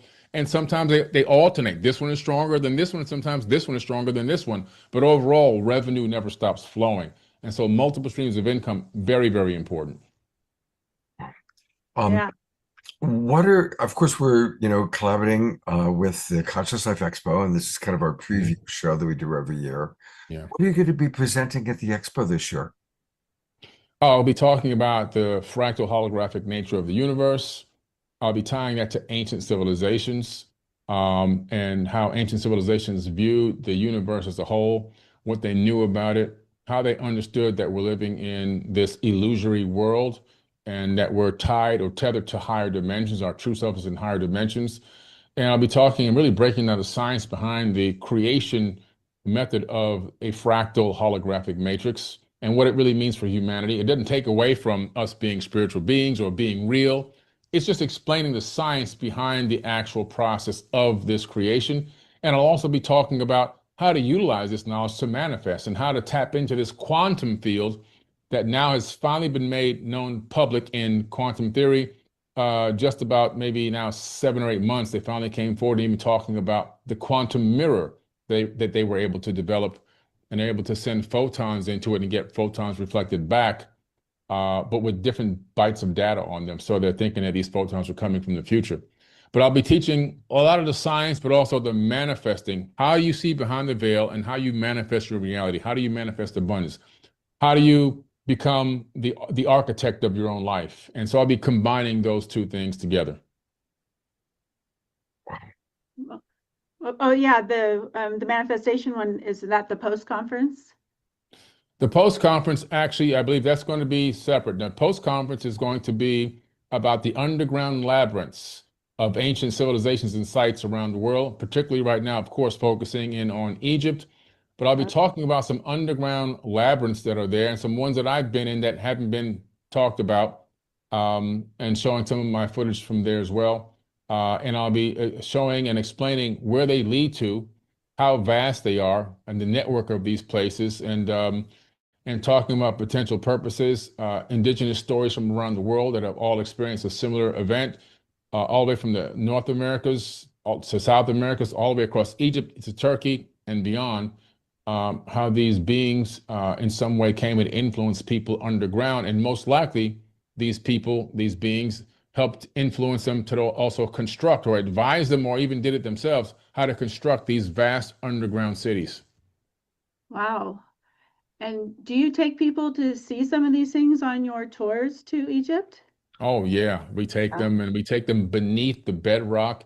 We have, we have VIP access. So when we go to Egypt, we don't just do the normal tourist thing. Matter of fact, when we show up at sites, the tourists actually have to leave. There's no tourists. It's just the Forbidden Knowledge family. We get keys to steel doors and cages that are locked that lead to shafts that go 65, 70 meters beneath the bedrock into subterranean chambers. We go into areas underground that are so vast and so wide that archaeologists call them avenues. There's one particular area where you can turn on a high power laser pen and it goes 300 meters and you can't see the end. And some of these tunnels lead all the way from Giza all the way to the ziggurat of Ur in Iraq, hundreds of miles away. So we take them underground to these areas, underground labyrinths. We take them into temples, underground crypts, sealed doors that have been closed sometimes 40, 50 years. One time I took somebody into a door that was closed for 100 years with ancient relics and artifacts and special stones inside. We take them to Elephantine Island and take them underneath a temple where the location of the Ark of the Covenant actually sat on top of a pedestal. And you see the anti-energetic stones that reflect the energy from the Ark inside the facility all around you, protecting the energy signature of the Ark. And in Germany, still they're digging right now they moved it to a different location on the same island. And Germany's been digging for 21 years, 7 days a week, by the way, paying the government every single day, looking for that other Ark that's hidden there on the island as well. But it's a great tour. Then I took Turkey is incredible. I take people to Derinkuyu. It holds up to, or in this heyday, would hold up to 30,000 people underground. And there's a mystery and a secret, which I'll be talking about in my post-conference, showing that Derinkuyu is not the only area there in Turkey and ancient Mesopotamia. It's just one of hundreds that exist in Turkey, and they're all interlinked with an underground, at the deepest level, an underground tunnel. So it's a network of these underground cities like Derinkuyu. Derinkuyu is just one of hundreds of them. Wow. Yeah.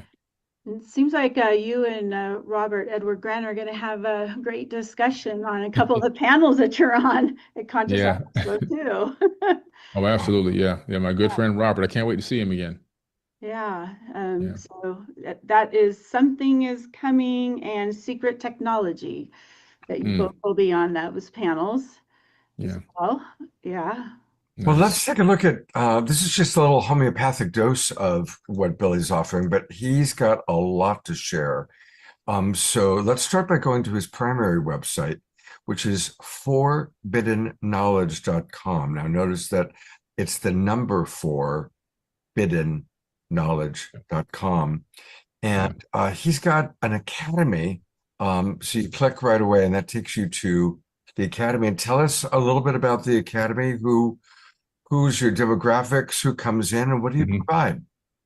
Great, thank you. Yeah, the Academy has been awesome. We have now 1,700 leaders in the Academy. I don't call them students. We're all leaders. We build leaders. And they're everyone from, from young men and women in their late teens up until we have people that are 84, 85 years old in there. So we have a vast range of people. at vast and varying different levels of income. Some are very wealthy, some are just barely making it.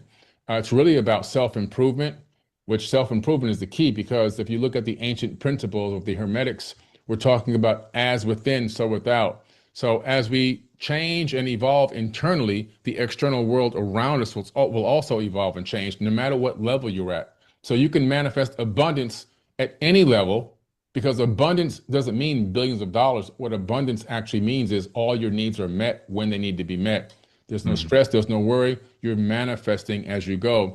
And we teach the internal work, the inner work. And along with that, we then give what needs to be there to handle abundance as it approaches you, because you attract everything. Most people will attract abundance, but then because they don't have financial literacy, they can't sustain it. And when you can't sustain it because of ignorance, you will actually just lose it. So what happens is, sometimes people win a lottery. I think 90% of people that win the lottery are broke within the first 2 years. Why is that? They don't want to be broke. They just don't have financial literacy. And because they don't have financial literacy and also boundaries, they end up giving most of it away and blowing the rest of it. So we teach financial literacy. I wrote a book called Woke Doesn't Mean Broke, and it's not the political woke, it's the consciousness woke. It's 688 pages. It's a financial Bible. And this book breaks down in references every single aspect of financial literacy. And so I teach that hands-on within the academy as well. And so that people get a good understanding of how to manage money, different aspects of it. What are wills? What are trusts? What is not just regular banking, but a lot of people don't know about private banking, and they don't know about nonprofits. They don't know about what types of corporations they should and shouldn't file, and for what reasons and what purposes. And there's just so much. Whole life insurance policies, why whole life versus term life, all these things are inside there. So we give them the financial literacy, and we give them a lot of exercises and classes in ancient wisdom, metaphysics, spirituality, quantum physics, quantum mechanics.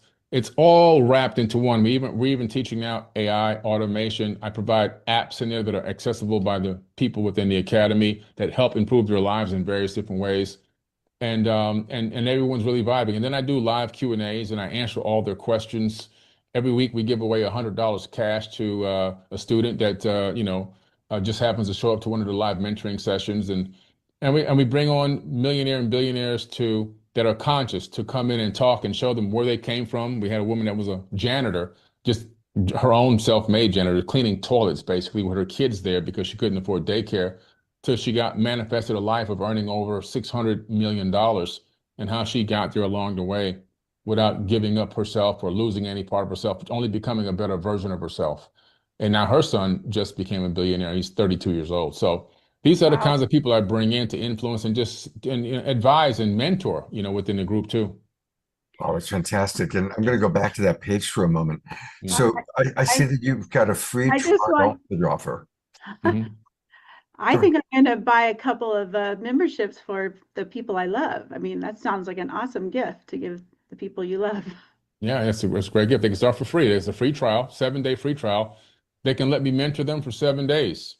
They can go through my courses and classes. I have over 150 hours of teaching in there, classes, courses, homework, there's assignments, there's everything. There's great testimonials there that people can click on and read, by the way. And if they don't like it within 7 days, they don't think it's worth it, they can just cancel. They haven't paid a dime.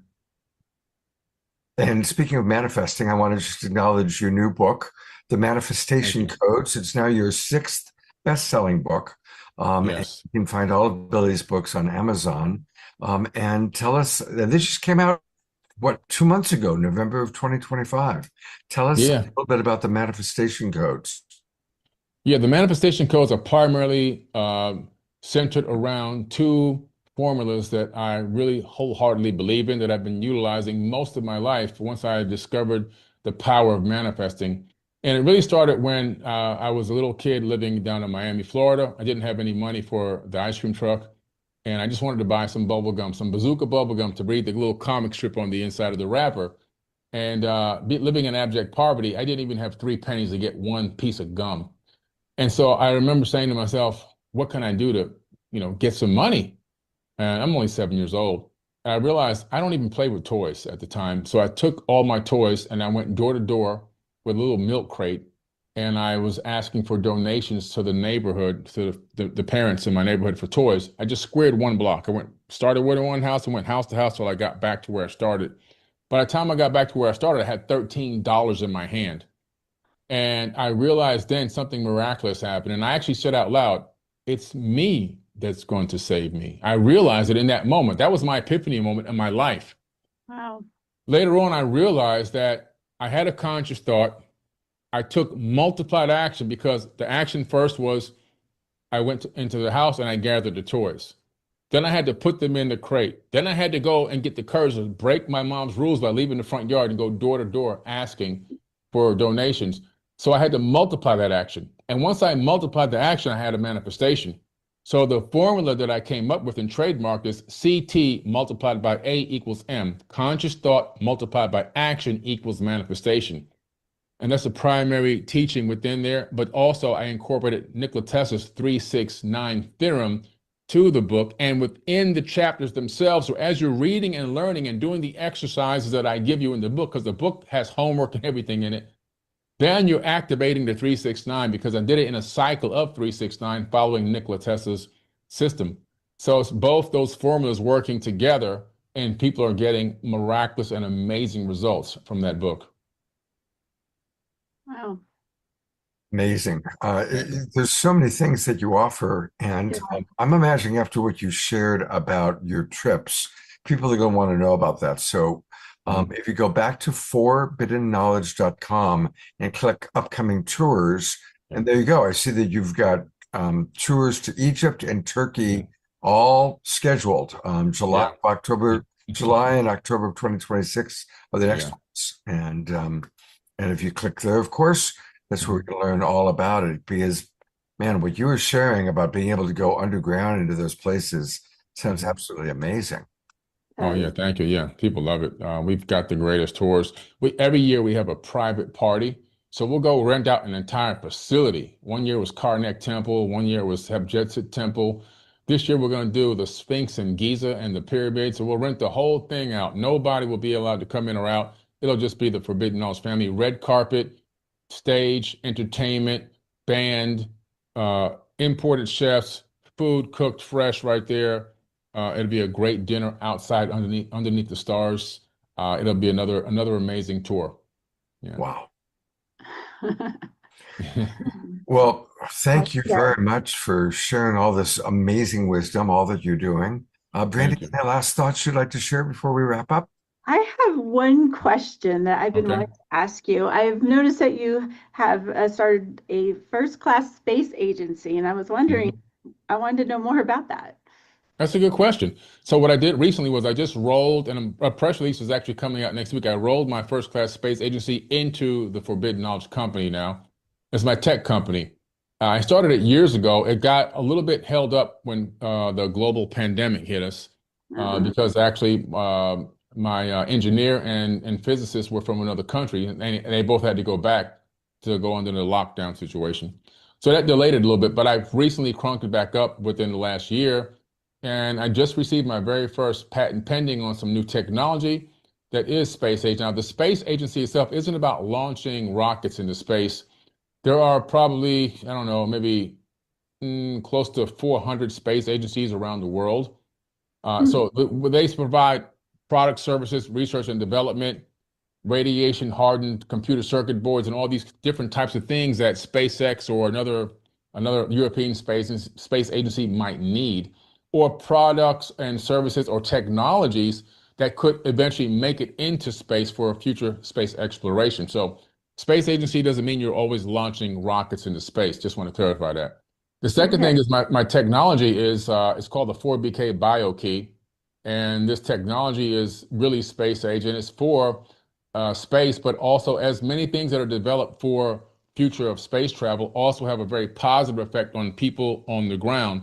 And so this technology, it's about the size of this phone, but it's got a rounded back and it has a mouthpiece on top, and you blow into it. And it has special types of scanners that they run on molecular biology, and they access the VOCs in the human breath. the volatile compounds, and they actually run those past the sensors. They run it through AI, and it can detect up to 60 biomarkers in the human body, 6 different types of cancers: colorectal, heart, liver, breast, you name it, kidney issues, also prostate issues. It'll tell you if you have onset Alzheimer's, Parkinson's, or dementia before you even been diagnosed. It can detect Lou Gehrig's disease before you've been fully diagnosed. It can detect so many illnesses in the body, of course, all respiratory and viral conditions. I would have known that I had pneumonia in Turkey in 2024, which is what sparked the whole research and development into this technology, because I died in 2024 in the hospital with pneumonia. I went to organ shutdown. And when they brought me back, the next day I was just laying in that bed in pain and agony. And I said, I wonder if I had a device in the desert that I could have just breathed into that could have detected I had a bacterial infection in my lungs. And the answer came back yes. And it took me down a rabbit hole of investigation into over 1,000 peer-reviewed documents and studies on that exact topic. And so I'm just the person that took all that data and all that research and took $100 million worth of research and put it into one device. And that's one of the first brand new devices we have coming out, now that it's patent pending, underneath the tech company. Wow. So are you moving into the health space now then? Well, this I'll continue. I have about 8 more inventions lined up behind this one. I can't disclose those because I haven't been patent pending or trademark yet, but this one has been. So, but yeah, I have a lot of things that are going to enhance mankind coming out, and it's all I'm using AI in the right way. Put it that way. Seems like you also should be added to our AI panel that we have. That'd be great. Yeah, if I have time, if it's within the schedule, I'd definitely love to hop on it. Okay, I'll look into that. Yeah. Billy, I want to thank you so much for your amazing contributions to our awakening world on so many levels that you're contributing. And I also appreciate that you do it with a lot of fun and a lot of joy, and that's a really important part of this too. So thank you, Brandy, for arranging for us to chat with Billy, and we'll look forward to seeing you at the Conscious Life Expo. Thank you. I'll see y'all very soon. All right. Bye. Thank you.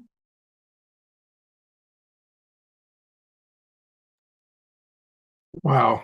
I mean, isn't he just an amazing, amazing guy? We'll see if Brandy comes back. Yeah, I mean, I really was that impressed that right away I went out and I bought the book. This isn't just me promoting it. It's me going, I want to learn what that guy knows. You know, and even the story of him as a little kid, you know, like having his epiphany by being whatever it was, 7-year-old entrepreneur, you know, taking advantage, you know, doing what he could. It's really cool. Yeah, it is. I mean, yeah, he wasn't even old enough to, not even supposed to like leave his yard, you know, and he was out entrepreneuring. Yeah, absolutely. Carol Craig writes, I totally sold my toys out of my wagon. I was so focused on entrepreneurial activities, and now I'm the opposite. Completely abundant, all needs met, and not all about money. Well, thank you, Carol. And I know, Carol, you're a great teacher who really does a lot. And she went through the itinerary for Egypt, and yes, it does look excellent. And yes, it's pricey, but that's why we buy the book. We buy the book so we can manifest the money to take that. I want to go into those underground tunnels and have those experiences. Don't you, Brandy? Yeah, yes, I know. If money was not an issue, I definitely would be going with him. There we go. I'll have to get the book. Well, it is 9:13. This is a late show for a Wednesday night for us, and I'm pretty hungry. But we always close our show with final announcements. And I guess probably the most important final announcement is, once again, how to get to the Conscious Life Expo. So if at all possible, everybody definitely come. It's right at LAX Hilton, so you can fly into LAX airport and, you know, Take the shuttle. Take the shuttle, exactly. Yeah. And I'll be staying there. Katrina Valancourt's coming with me. And go to consciouslifeexpo.com for all the details. Consciouslifeexpo.com. Discount tickets are available. And as you can see, we just have an amazing, I'd say the hardest part about the expo is there's always 4 things happening at any given time that you want to go to. Yeah. That's the hard. That is the hardest part. But The great thing is that if you do miss one, if two are happening at the same time, we do sell DVDs of that talk when you're there as well. So Yes. Yeah, no, that is a great thing. So anything else you'd like to share before we go to Omashar?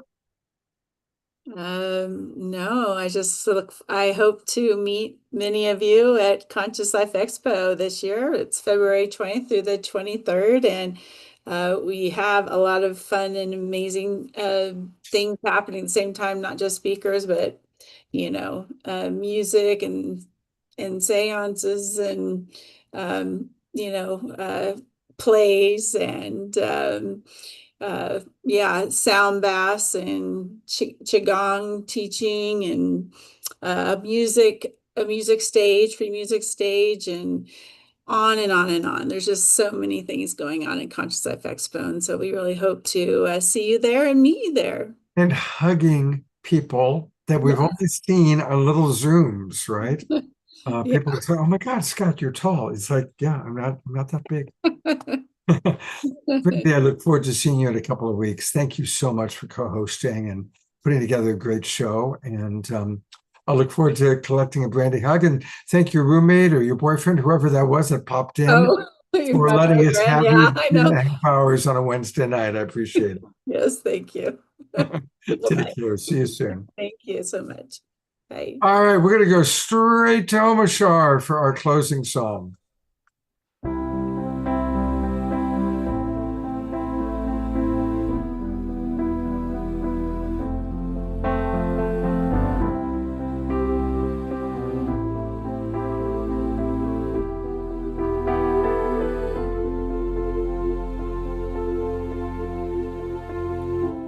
What more can I be than what I am?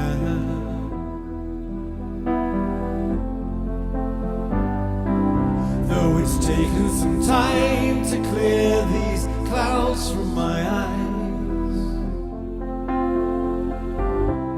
So open your heart and dance along.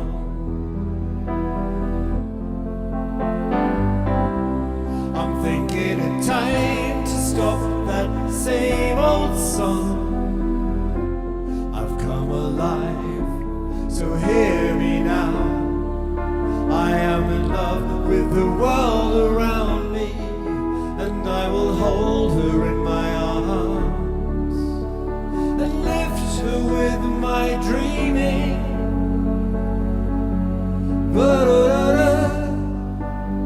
I left her with my dreaming. La da da da.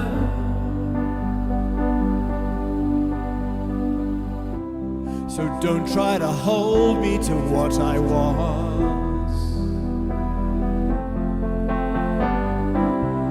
I've traveled through time to see this day arise. The love that I am is here for you.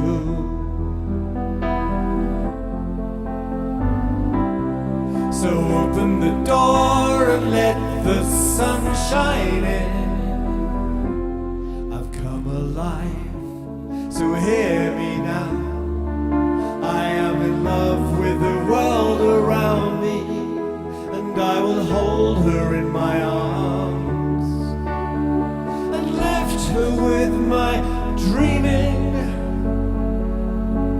La da da da. I left her with my dreaming. La da da da. I left her with my dreaming. Ba da da da.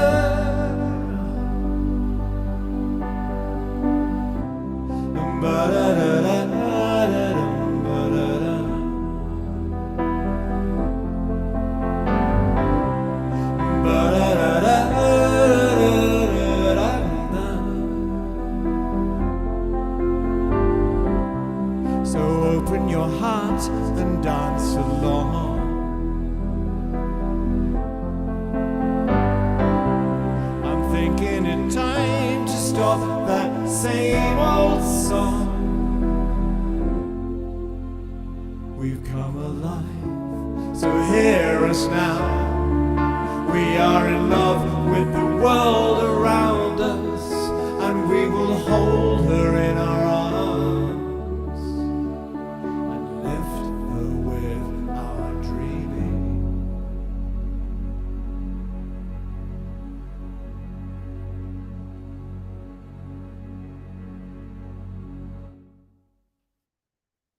Wow.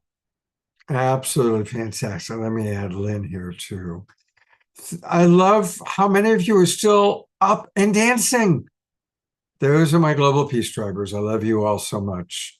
Good job, Lynn and Leaf and Jerry, and always adore another Troy, Diora, Susan, who had a highlight and get to know on Saturday, Lynn, and everybody else watching.